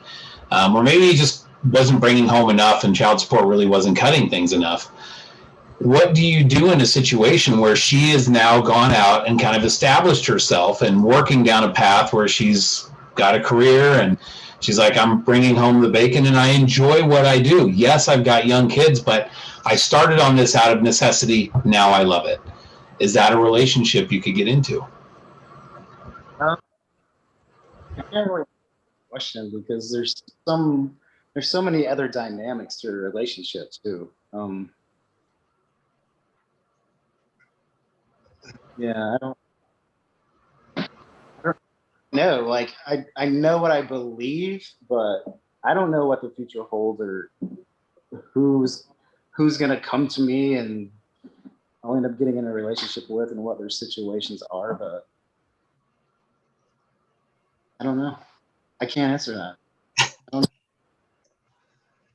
That wouldn't be a turnoff for you or a red flag for what you're looking for as far as dating goes. It's not a red flag. I don't think any LDS guy is gonna find a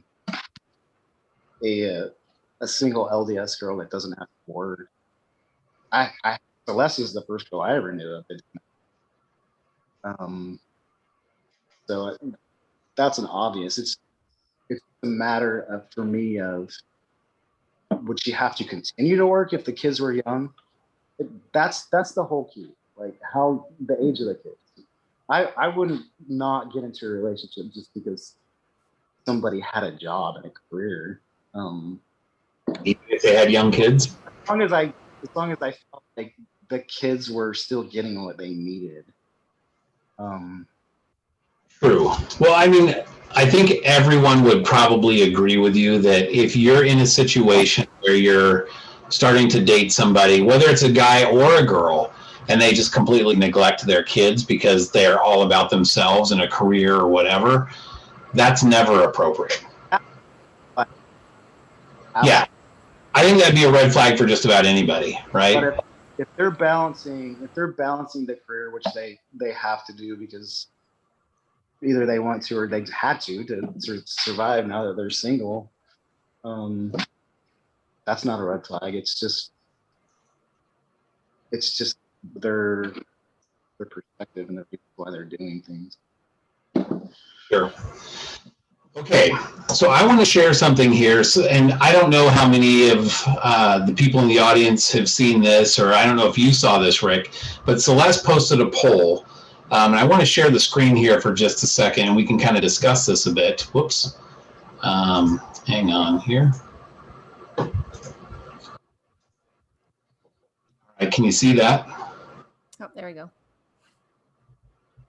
Can you see it, Rick? Yeah, let me put my glasses. It's probably a little bit small for you. Okay, so this basically states who pays for dates, household bills, the male-female divide, and this was a poll done by Nerd Wallet, that's kind of just like an investing site. So they polled 1,000 men and women across the country to understand how cohabitating couples view cash, right? And found the gender divide is surprisingly strong in their financial lives. And here's some of the things that this poll found. I'll just kind of read it for you because I know you can't really see it, Rick. Okay, so should men pay for the first date? 77.4% of those polled said yes. That's kind of surprising to me. I thought it would be a little bit higher. 3.7% said no. And then 18.9%, basically 19% split on that. Now, I'm like you, Rick, honestly. I think that a guy should pay for the first date. And Terry, correct me if I'm wrong on this, but to me, if I was out on a first date with a girl and she said, no, I'll pay for my own. To me, I'm kind of looking at that like, oh, okay, this isn't going very well, right? Like, that's them kind of giving you a sign of like, no, I don't want you to pay for my date because this isn't really a date. We'll just call it something else. I definitely, yeah, I would definitely agree with that. But like sharing responsibilities, and like if somebody was like, hey, you paid for dinner, can I please take, this? And respecting the wishes, I think that definitely is important. But yeah, I would agree that it's probably accurate.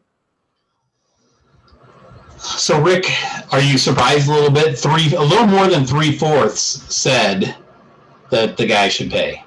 I thought it would be a little higher, frankly. I'm surprised the opposite way. In this day and age, I'm surprised it's not like 50-50. That's actually what I thought. And then someone else had kind of questioned and said, well, when was this done? Like, when was the poll done? It was done in like 2014, I believe. So it's only 7 years old, but it makes you wonder if it's actually changed a whole bunch. It seems like that should be higher. The no's should be higher, I guess, or the splits, that the yeses would be much lower. That's what I would definitely say the splits should be higher. Yeah. Yeah.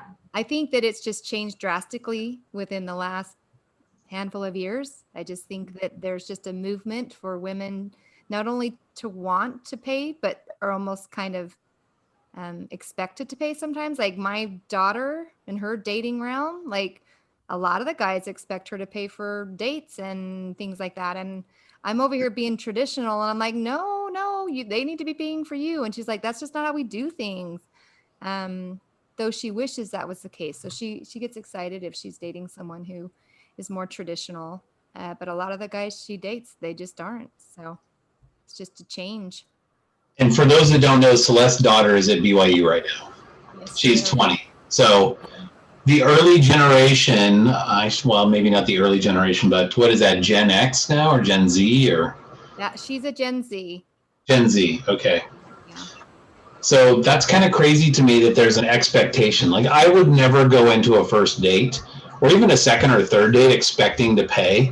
I probably just wouldn't go into a date in general expecting not to pay, right? Unless it was like one of those girl ass guy dates sort of thing where it's like, okay, this is my time to take you out sort of thing. And even then, honestly, I'm a little uncomfortable with that. It's hard for me to like sit back on something like that. I think it just dates us. I think that's what I try. Hannah tries to tell me like, Mom, that's just not how it is. And for me, it was like when I was younger and dating, I wouldn't have never paid for a date, like ever. I don't care if we've been dating for 6 months. Like that just wasn't part of the social norm, but it's just changing. It's shifting. Right. So Rick, is there ever a time on a date where do you feel kind of the same way if a girl's like, hey, I'm taking you out tonight?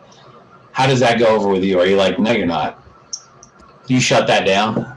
You know, I'm a curious George guy. I always want to know why.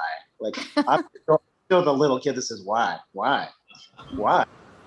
you? I need to know people's motives as to why. If I had been dating a girl for a while and I'd always paid for anything, and she came out and like, you're always paying, I want to do something nice for you. If that's the motive, I'm okay with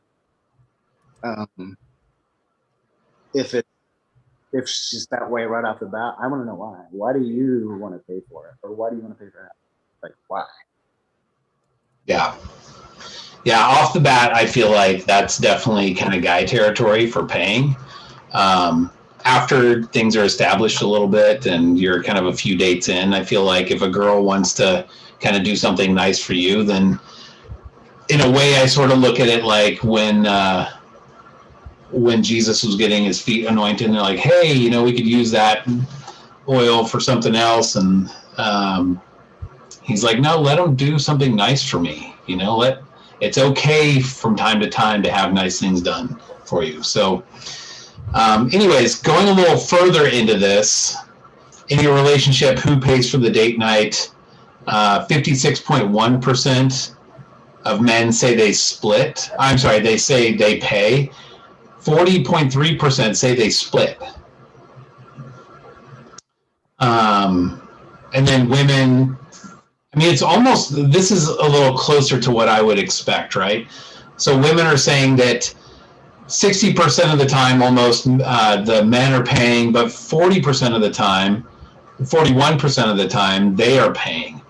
That's an awful lot of the time. Keep in mind that this poll is cohabitating individuals. So just throwing that in there. Okay. That does make a difference. It does That slightly, makes a bit of difference. But all the same, at some point, once we get married, we're going to be cohabitating, right?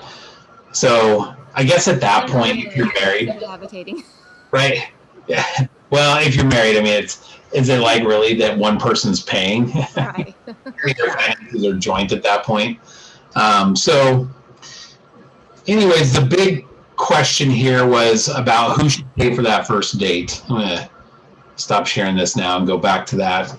And I feel like that first date is really, if I were to go out on a first date with somebody, and then let's say they bring the check and I'm like, oh yeah, we'll split it. That would essentially set a signal right off the bat. It's like completely if I was a girl and a guy did that to me, I'd be like, all right, that's it. I'm out. That's off-putting. That's a red flag. Like, this guy is selfish. But maybe he's more like a Gen Z that's just like, well, that's how things are done now. Like, we just split the tab. It's expected. It's kind of random. And I'm struggling because I've raised Hannah one way and she doesn't find many guys that are raised that way. So it's interesting. But I don't want to shift subjects, but I do at some point, I thought it was interesting that you brought up that once you're married and have your same household, everything, the finances combined. I actually hear a lot that opposes that on the sites. So, or on the pages. So at some point we could probably talk about that because a lot of people don't like to combine even post-marriage. It's interesting. Interesting. How about you, Rick? Do you guys combine, or do you kind of like manage the finances? In my last marriage, we combined it. In the first one, we combined it for the majority of.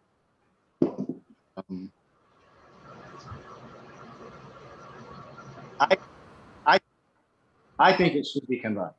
That's what I think. I think if it's not combined, then you're opening the door for contention or hurt. I think those decisions need to be made together. As far as big ones, now somebody running to get, I felt like going and getting a new shirt or something, grab some food, whatever, big deal. But I don't know. You could probably set a money limit with your spouse. Just have that communication. Like, okay, if we're going to spend something over $500, then let's at least talk it. Make sure we're on the same page. I think when you, and I can especially. This didn't happen to me, but I could see, especially when you're bringing a combined family together. And I think if the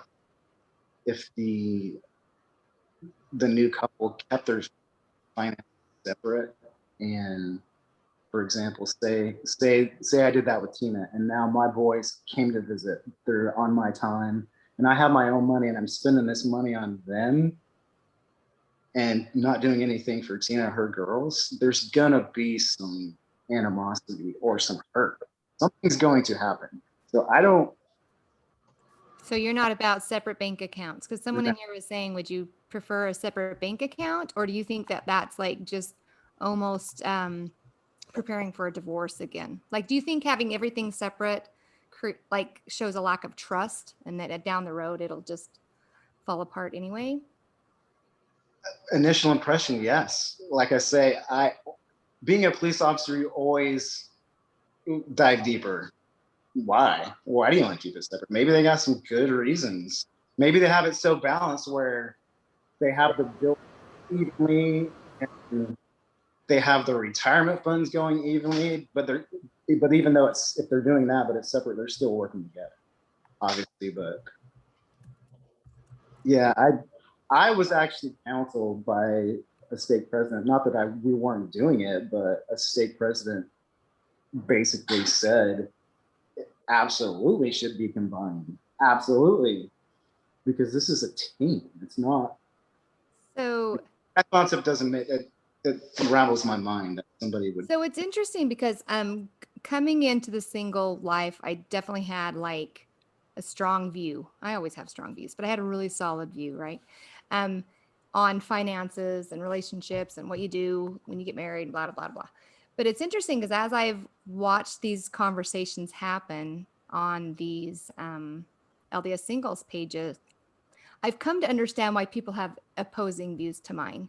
And I come to understand why they feel they need things separate, because they've been hurt and burned, and just like, can they, I mean, I know a lot of guys that are paying lots to different people and they aren't even the one that ruined the marriage. Like, there's a lot of things that kind of come into play with that. So entering into a new marriage, like, people are wanting, to divide the incomes and make sure that there's paperwork at the beginning saying, hey, you keep your funds and I'll keep mine. Coming into the marriage, anything earned during the marriage, we can split if there's a divorce, blah, blah, blah, blah. See, I used to think that would be like, you're just preparing for divorce because there's a lack of trust. But I have to wonder if maybe I was a little hasty on that belief, and that maybe people just, it's not really about trust, it's more about preservation versus not trusting the other individual. What are your thoughts on that? On like, what are they called before you get married and you sign a paper saying that? That's- What they're called? Like- I don't know what they're called. Anyway, you go. I think you should marry Celeste quick. That's what I think. A prenup. Before the prenup. Yeah, yes, thank you. Someone said what it was called. A prenup. Yeah. So people coming in, they want a prenup because they want to be able to keep the funds that they have safe. And I mean, I have come to kind of understand why people would come in with that, and not necessarily because they lack trust or that they're expecting to divorce. Well, here's the thing. So that type of a thought process and acts in my mind is, like you say, it's fear. It's fear of getting hurt, getting burned. But what is fear? Opposite of faith. And is that so? What does it do? Fear stops life. I know, but all of us have entered into a marriage, or two or three, or however many, not expecting a divorce. All of us that have been married and divorced. I don't think any of us would head into a marriage thinking, if it doesn't work out here, I'm just going to divorce. Like, I think we all are like, this is going to work, and I'm going to make sure it works. And at the end, a lot of people got burned, and financially especially a lot of guys, financially have huge burdens now, but they weren't expecting it. So I think it's wrong to say you can't go in, that you're fearful. I don't know. I just think that you can still trust 100% the person, but recognize that everyone still has agency, and that who knows where this is going to end, if that makes sense. Sure, things can always change, but I don't think if you don't have those bugs worked out before you get into a marriage and know how the other person is and vice versa, and the trust isn't there already, to know that it's going to work, then you shouldn't get married. So you think it would be a lack of trust if someone came to you, say I had big funds, I was rich or whatever, and me and you were getting married, Rick, you would view it as a lack of trust if I wanted a prenup? I don't know. I would ask you why. Why do you think that? Well, because then I would have to say, well, I'd been burned. I see people get burned. You never know what's going to happen. I don't expect any type of divorce. I feel we can make it, but what if? I've got my kids, I've got this that I've built, whatever it is I built. Obviously, we know it's not really me because I don't have anything built, but I've got this and I just need to feel secure. That doesn't mean that it's like I know that we're going to get divorced down the road a piece, or that I'm even happening or wanting that to happen, obviously. But it's almost just like a sense of security to know that maybe your intentions are true versus not. I don't know. What do you think? So I understand what you're saying. And you're right. Things could change. We all obviously, but see, it's just hard for me to think like that because I'm not that kind of a person that's going to be like, okay, well, me and Celeste didn't work out. I'm going to take half of her 400 grand she bought into this, because I wouldn't do that. But what if you were bitter and hurt? What if I cheated on you and you've never been more devastated in your life? You're going to come after me. My personality doesn't allow me. My conscience doesn't. Okay. As a matter of fact, with Tina, there's a lot of other people that don't feel that way, right? Like, you have that integrity, but there's a lot of people who've been burned in this scenario. You know what I mean? I'm just playing devil's advocate. Please understand, me and Rick are friends. I'm not trying to make him feel uncomfortable. I'm just throwing it out there. It's just something that people talk about on the LDS singles pages. So it's a big topic. And there's big debates on prenup or no prenup, and trust versus no trust, and all that stuff. So I'm just throwing it out there. Yeah. It's So I have an opinion on that too. Good job, Terry. If somebody had, like, my potential spouse or whatever had asked me, hey, I've been burned in the past, and I just need this for myself, you know, I would hands down sign it, because if it brought comfort, I'm proving to myself that I know that I'm in this and I would not do anything to jeopardize that person. And I would have no problem signing a prenup at all. And would you feel that that shows he didn't trust you? No, as No. long as there's proper communication, right? And you get where they're coming from. It's just, it's understanding each other and finding common ground and having that communication that really, you just can't slap the paperwork down and say, okay, I need a prenup. You know, you have to explain why you need it and your reasoning. And, you know, as long as you have that, well, for me, as long as I'd have that, I'd be like, all right, I'll sign it, you know? Yep, I agree. And there's actually been several people that have kind of brought up that view on a lot of the posts. I'm sure you've read that post a bajillion times on your group. Yeah. And Yes. anyone who shares that, they get hammered. They're just like, Yeah. why would you sign? That just means he's not trusting you and blah, blah, blah, blah, Yeah. blah. But I don't think that's the case. I don't think that's the case I at all. think too, it's honestly, it's protecting your investments. Because what if something just goes sideways in a year? I mean, you just don't know. And you know, if you want that protection, then fine, have that protection. But if it's more about protecting those investments and just not getting burned, then you know, okay. I mean, it's trust for me thinking, okay, I would sign a prenup, no problem. You know, as long as you don't burn me, I won't burn you, kind of thing. So, you know. Let me real quick that this is my understanding, and I've been in the law side of things a lot. I personally don't know any states that really honor a prenup, to be honest with you. I know in Texas there is. I think California does, but I don't think that there's really any states that it would really hold a much value. I don't think it would. Yeah. Well, I'll say this. I certainly was one that had in my marriage separate finances. But I did it that way because my ex came in with multiple lawsuits already against her.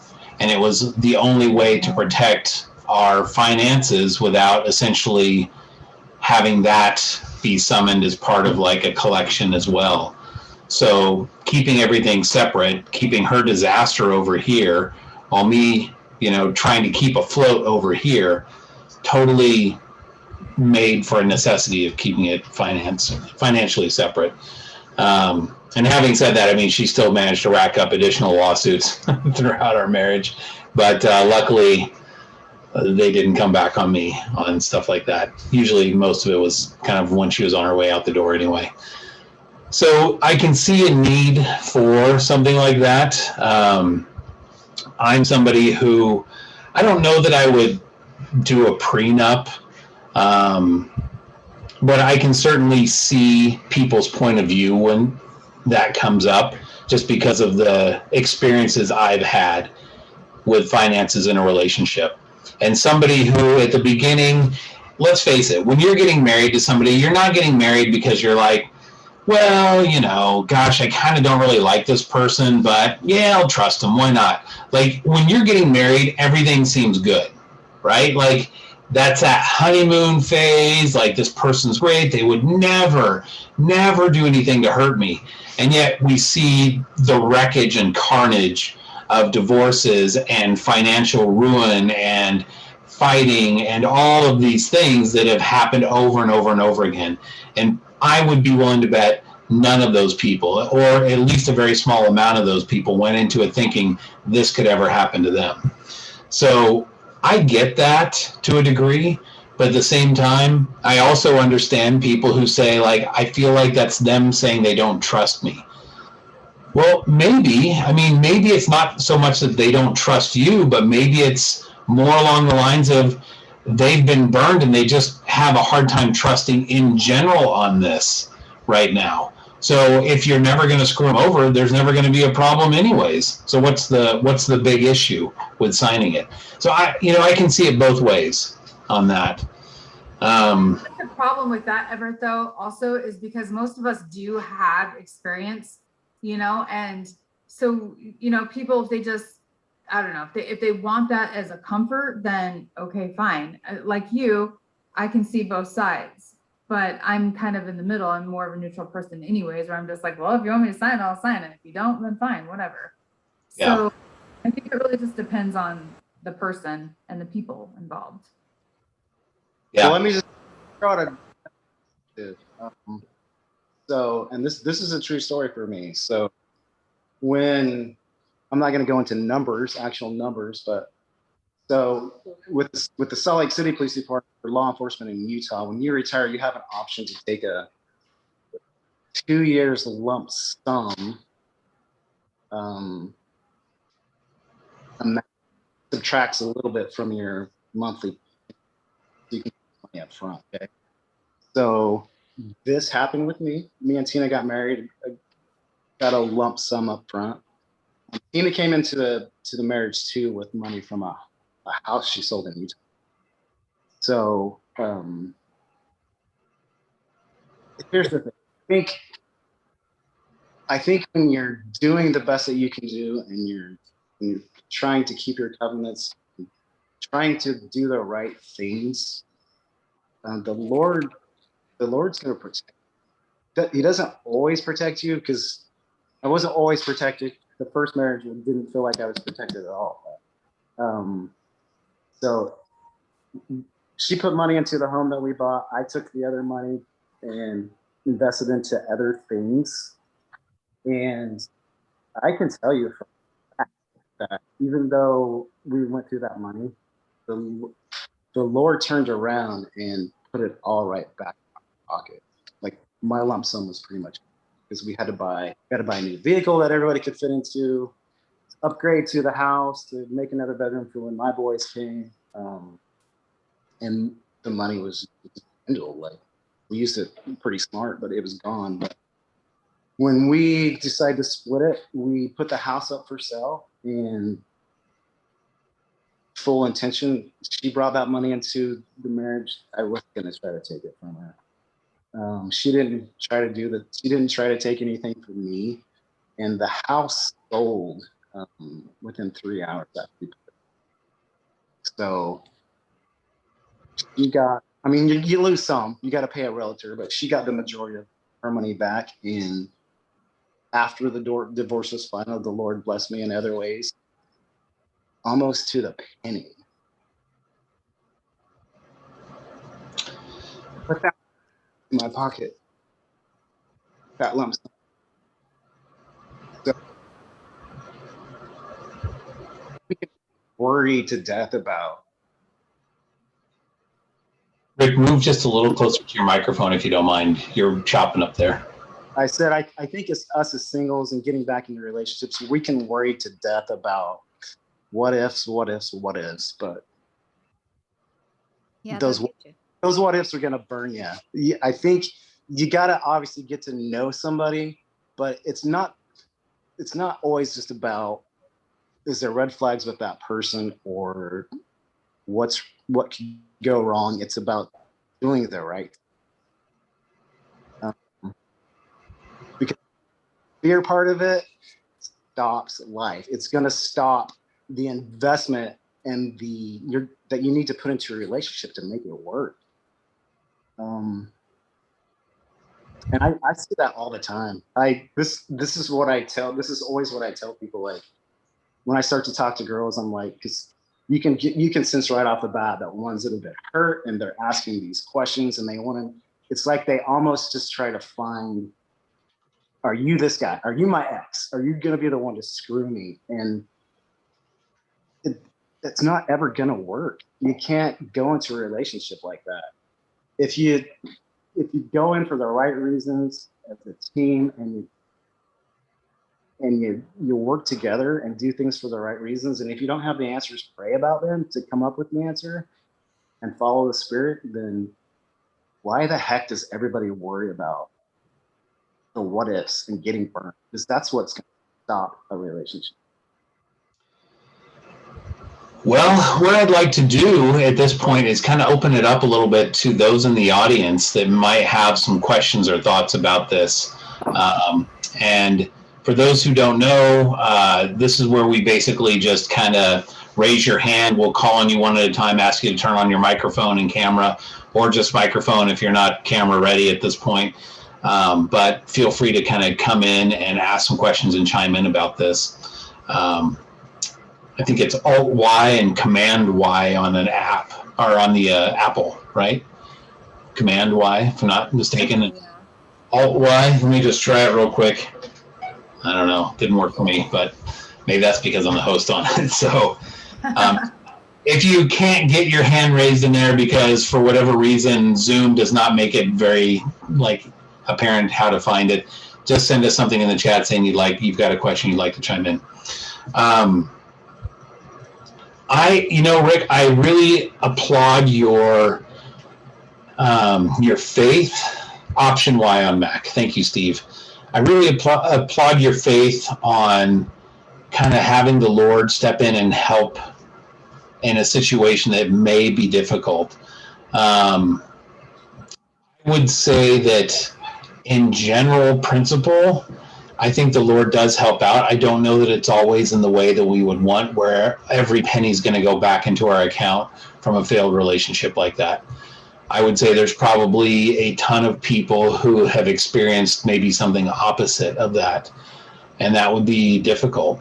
I know for mine, while I somehow made it through, and it's funny because the family counselor that I still go see sometimes, he's like, I don't know how you did it without going bankrupt from her, but he's like, that dance, whatever you did financially, kudos. I'm like, yeah, it was difficult, and it definitely caused a lot of problems. But at the same time, it was absolutely necessary. And it makes me nervous for the future. It definitely gives me pause. So, and that's nothing against whoever a future relationship might be with. It's just been my experience. It's like almost that PTSD that's coming back a little bit. Like, man, that was horrific. I mean, some of the stuff was so silly. Like, I would have my wallet sitting by, I have like a little key thing and a little coat rack and stuff. I just set everything on it by the front door when I come in. It's just easy. So when I'm leaving, my wallet's there, my keys are there, coat's there, whatever. I can just grab it and go out the door. Like, that's kind of where everything is. It's always there, same time, same spot, easy. But I remember going and finding, I'd look at my wallet, oh, that's really weird. I knew I had like $100 in here, but now I've got like 20. I wonder what happened. And it was always little silly games like, well, maybe the neighbor knew that you had your wallet by the front door, and so they opened the door and took some money out of your wallet and then snuck back out and closed the door. And I'm like, yeah, that's probably what happened. I'm pretty sure, right? Like, the neighbor's like, well, I'll take 80. Maybe he won't notice that. Come on, it's things that were kind of always going on. But what happens is that gives me pause now for the future. That makes me stop and think, could that happen again? Do you know what I mean?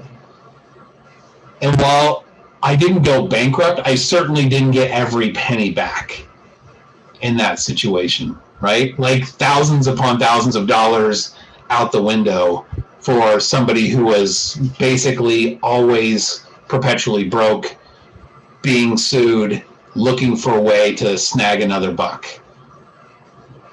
Don't do drugs, kids. That's all I'll say. So, anyways, there are situations I never went into it thinking that she would do that to me, So, yeah. Oh, Joe wants to know. Well, I keep my front door locked now, Joe, for people like you. So, no coming over.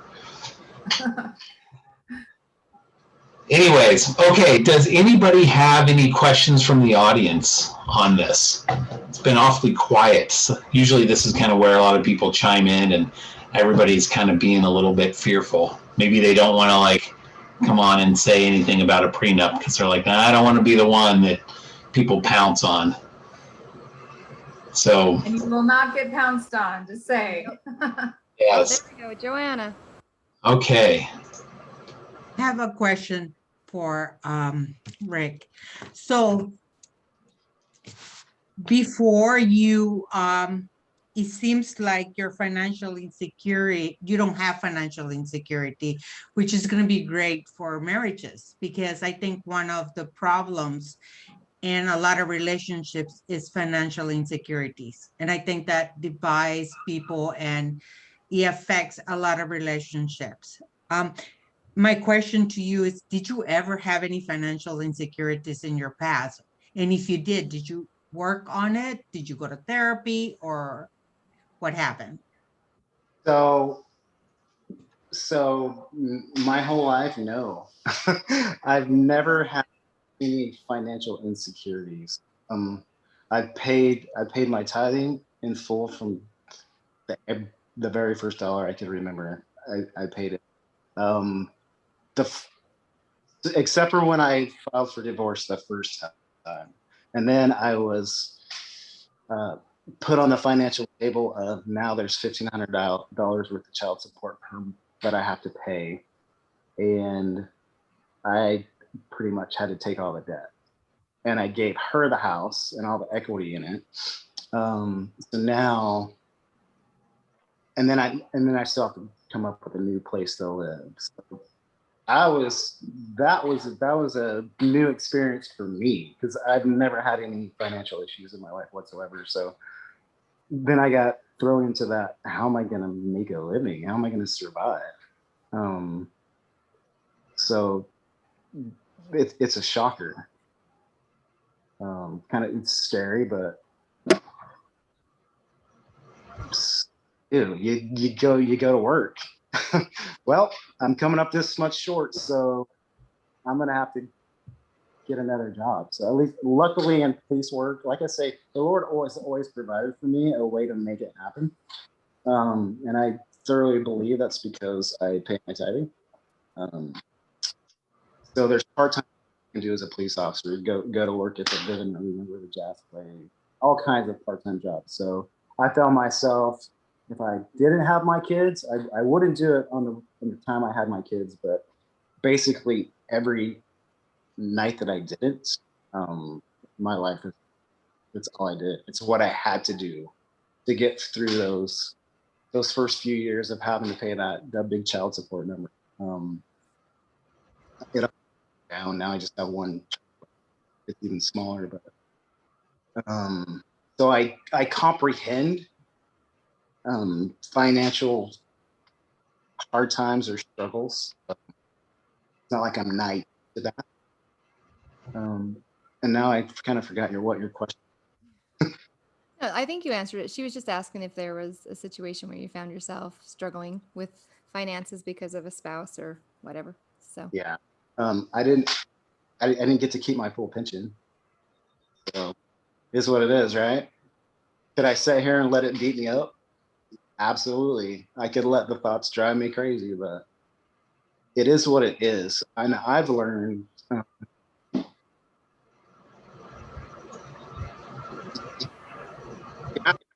thoughts, and you have to think happy, and you have to not worry about those things.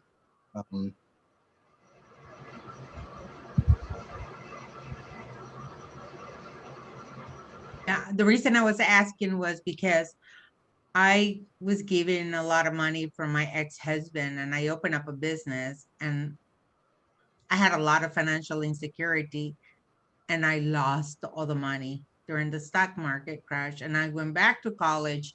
Now I'm getting money. I'm working for the state. So they're talking about pension and all that. And one of the things that I was talking to my bishop about is like, oh my gosh, how about if I get married and then I'm going to list whatever little pension I'm going to start to get. So that's what I was asking. Did your, how, that financial insecurity, about financial insecurity, like, I guess, when you're raised in the church and the tithing and all that kind of helps, with the insecurity, of, prayer, meditation, and just having faith, I guess, and going into relationships.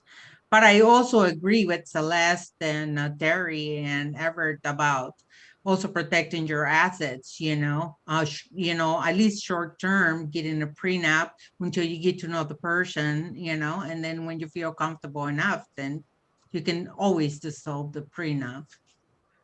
So thank you. All right. Thank you, Joanna. Okay. Well, so one other question this kind of brings up for me, Rick, is when you've got an ex-spouse involved, like most of us are going to have at this point, what do you do in a situation where, let's say, they're kind of a deadbeat, they're not picking up the tab?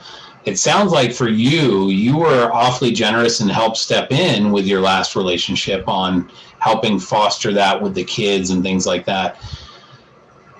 Do you help foster a situation where, like, let's say, I don't know, would you do like a joint kind of vacation together with the kids or something? If they couldn't afford it, would you say like, hey, you know what, you can tag along with us to, I don't know, wherever, Disney World or something, if they're on a good working relationship? With the ex or their spouse's ex? Yeah.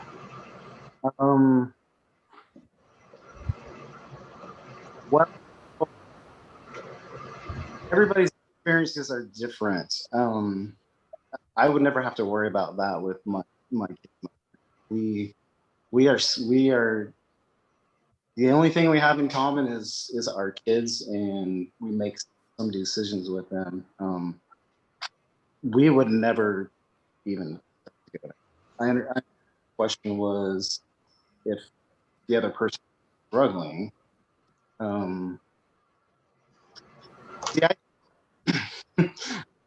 these are Bring this up is I did see somebody.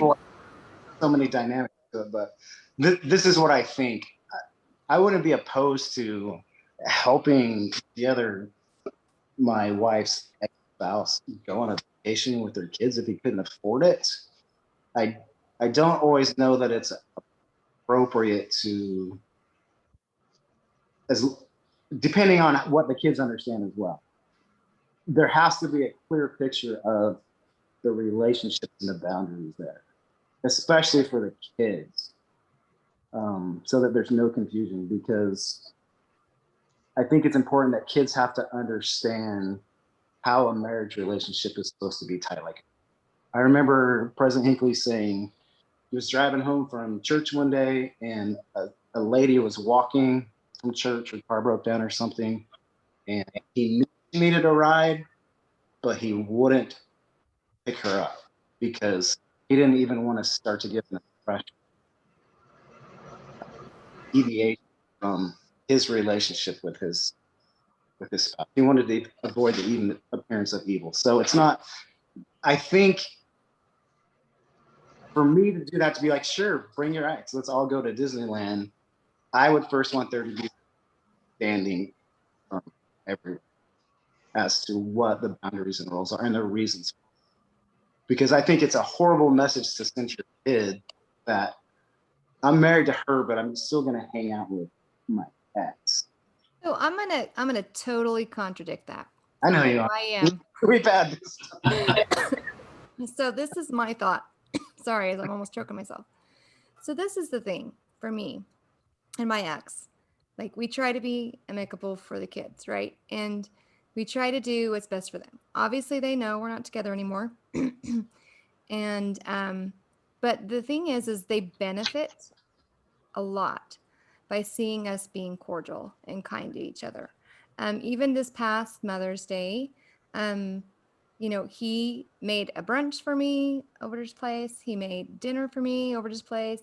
Like, he made a big ordeal about it for the kids, and we hung out together and did Mother's Day together, because he wants to show my kids that he respects me, and that he, even though we're not together, loves me as a person and wants to celebrate me as his children's mother. I think that that's fabulous. I think that's a wonderful tool for kids to see and a wonderful experience. I didn't have that growing up. When my parents divorced, it was bitter. It was angry. It was kids being used as tools. It was parents talking negative about other parents. It was horrible. It was just horrible. And if there is a way that we can create an environment where it's like, yeah, we don't hate each other. We like each other. We have been, I mean, I've known him over half my life, you know, he is still their father. And to be able to show, yes, I'm in a relationship, he's in a relationship, but we're still cordial and loving and accepting and supportive. I think that there's no greater like experience for my kids to have. Like, I think that that helps them feel secure. I think that helps them to not feel like they have to pick a side. I think that helps them realize that we're both good people, but we had a bad experience together. And I think it also helps them to realize that the Lord is full of forgiveness and that we have embraced that, and that despite everything that went down for them, we are still devoted as parents to them. And so, yeah, I mean, I just can't see me hanging out with my ex being a negative sign to those kids. I think that it's nothing but positive. So I am totally on the opposite end of that spectrum, but you already knew that. So Brad. I will add a little bit to this too.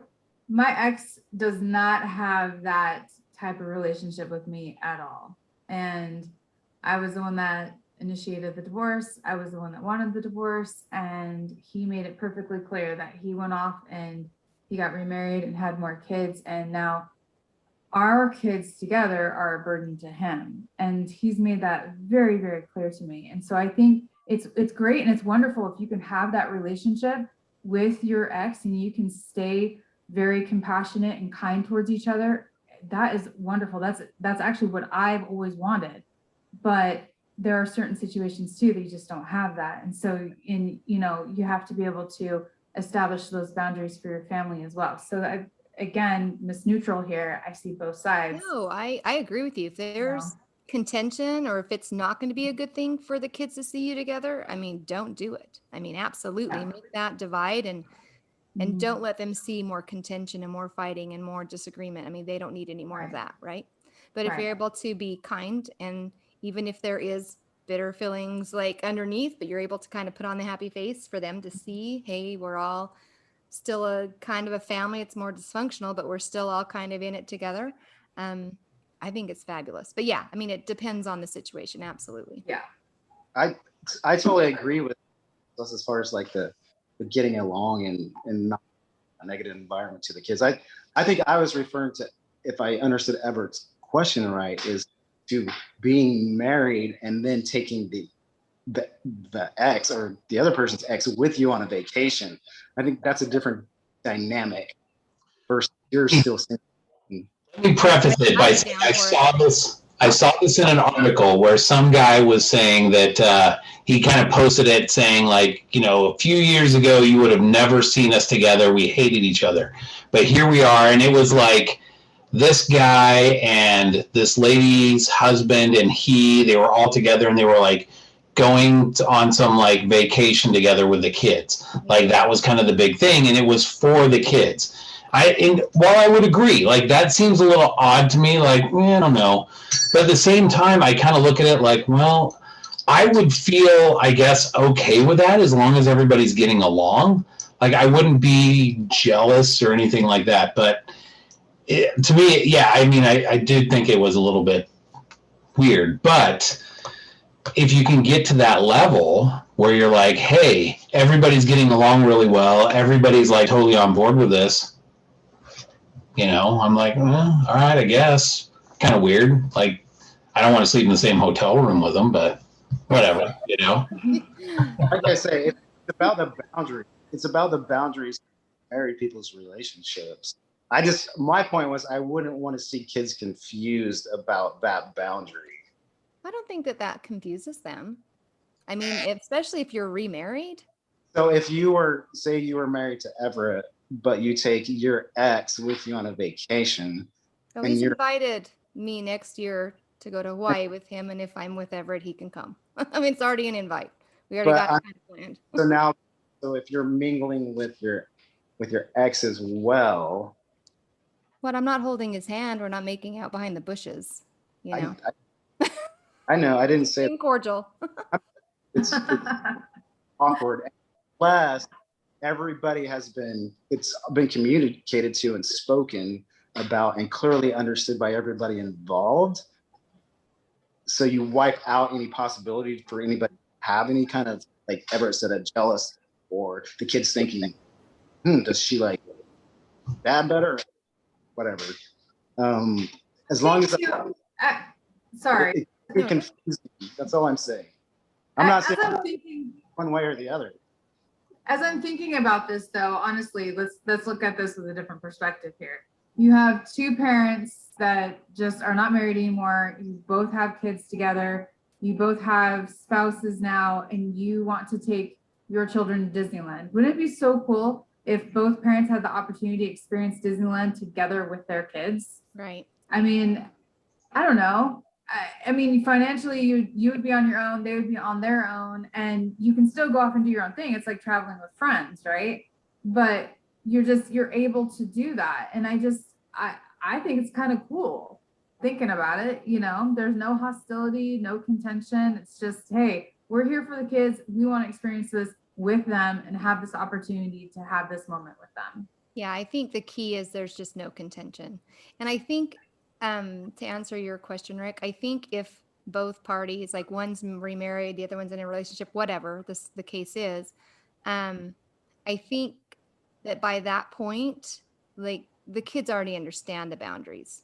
And I think that even in this Hawaii trip that my kids bring up all the time, like they know, like, oh, well, Dad said you can bring Everett, you know, like that's just kind of like they just know, like they know the boundary. They know that we're not together anymore. They know that we've each moved on. And so I don't think that would confuse them. Now, if they didn't know, like anything about the other parent's significant other, and we just showed up together in a vacation, yeah, that would be kind of confusing. But by that point, I think that the boundaries and the communication, they would already understand the situation.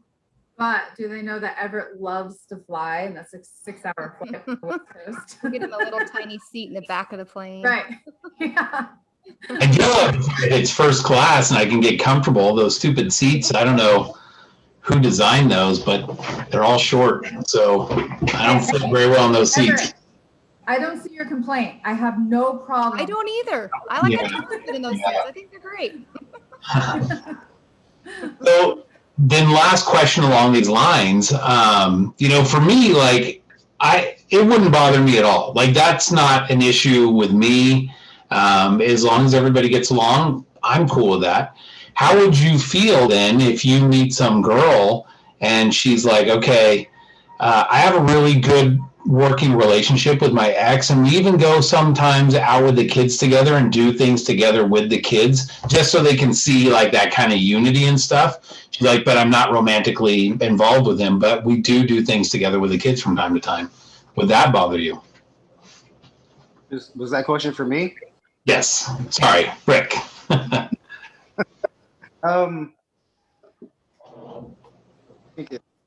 think it's awkward. I'm going to be honest with you. You talk about like you're supporting now stepchildren, which you don't have a problem with, but then all of a sudden they're all going to leave with their dad and her ex, and you didn't get invited. I think that's a big door opening to feeling jaded, and so to speak.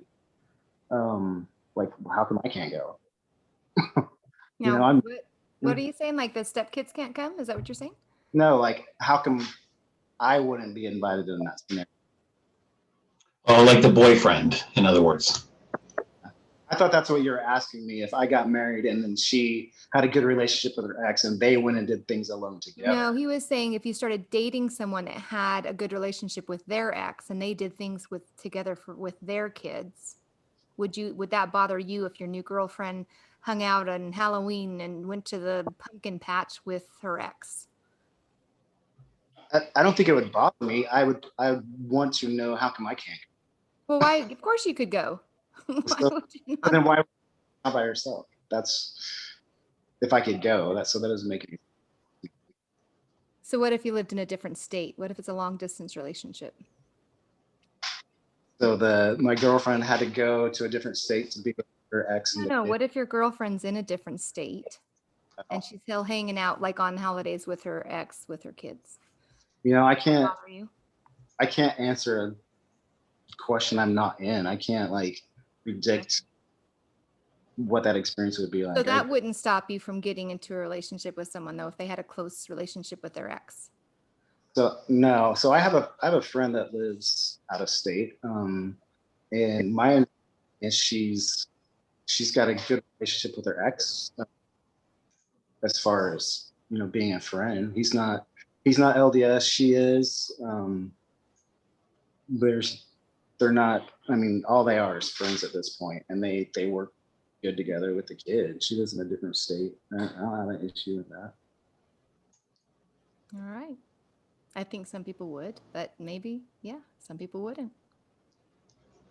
If I was in a relationship with her, I would always have the question, why I go. Well, that's what I was saying. You're in a relationship. Okay, so maybe I misspoke. So if you met someone and you were interested in them, but they had a close relationship with their ex and did things with their ex, is that a relationship you would choose to try to get into? And someone's saying it's about trust. And I believe that's probably huge with that. It would be about trust.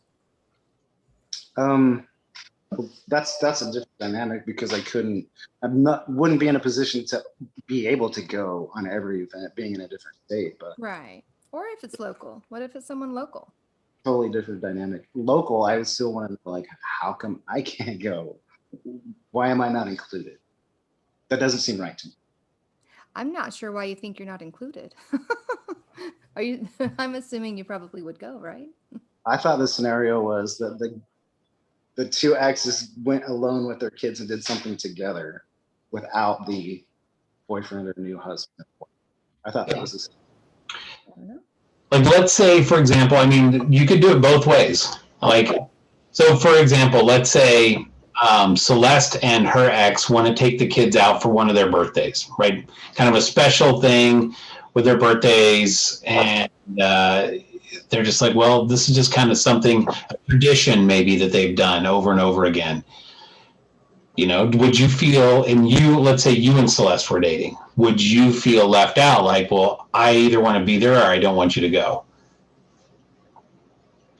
If we were just dating, no, that wouldn't be an issue. If I was engaged, married, I would ask the question, why? How come I can't?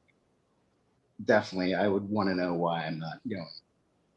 Yeah, and I think that's valid. I think that if you're in a serious relationship and you're there, like, yeah, of course you should come along. Dating thing, no, there's no. Yeah, that commitment's not there, so that boundary isn't there. Cool. Well, I always feel just kind of open to the point where, I don't want to put restrictions on in any way, shape, or form.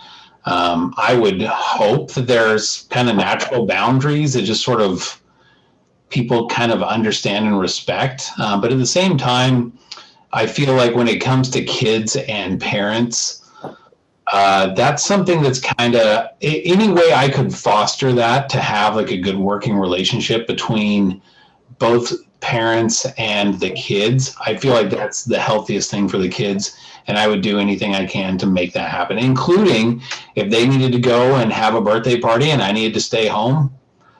Okay. Would it be ideal? Probably not. But, if it's going to be the best thing for the kids at that time, like maybe let's say Celeste and her ex get along and he and I don't for whatever reason, right? But they both want to be there for the kid's birthday. I would rather put the kids first above me than kind of some sort of petty squabble I would have. That's just me. That's my opinion. You don't get along, but. Yeah. It's a tough one. It's a tough one. There's lots of feelings and, as stated, trust involved in all that. So. Yeah. Anyways, okay. Well, we are running way long in the tooth. I think we spent a long time getting to know you tonight, Rick, because you have a lot of interesting things to say and everyone wants to pick your brain about Nashville and your song. everything else. So give us a plug one more time for your website, rickywarnermusic.net. Is that right? And it's spelled EY. A little different. Most people spell it just Y, but it's EY. rickywarnermusic.net. Okay. Awesome.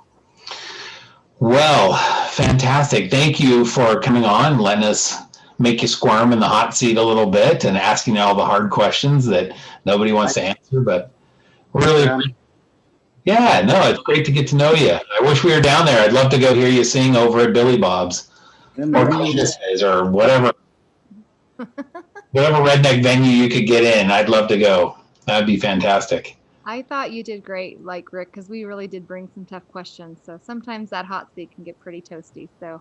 Well, I turned my down to 7. Oh, did you? Cool things off a bit. You got the AC blowing right on him. Yeah. It's like, they're not making me sweat tonight. And look, we're still friends. Right. Absolutely. Yeah, thanks for having me. Yeah, well, do us a favor, Rick. When you get a chance, when you got some new stuff coming out, let us know. Post some stuff so we can keep people posted as well. Because we'd love to spread your music and spread the word about you. Yep, we can share it on our page. Yeah, absolutely. And you can hang out for the after party if you want to, Rick. I might. It'll be a short one, but. Fantastic. Well, this is the part of the show where we say thank you, Rick, again for being on, and we basically stop all the recordings and stop going live on Facebook.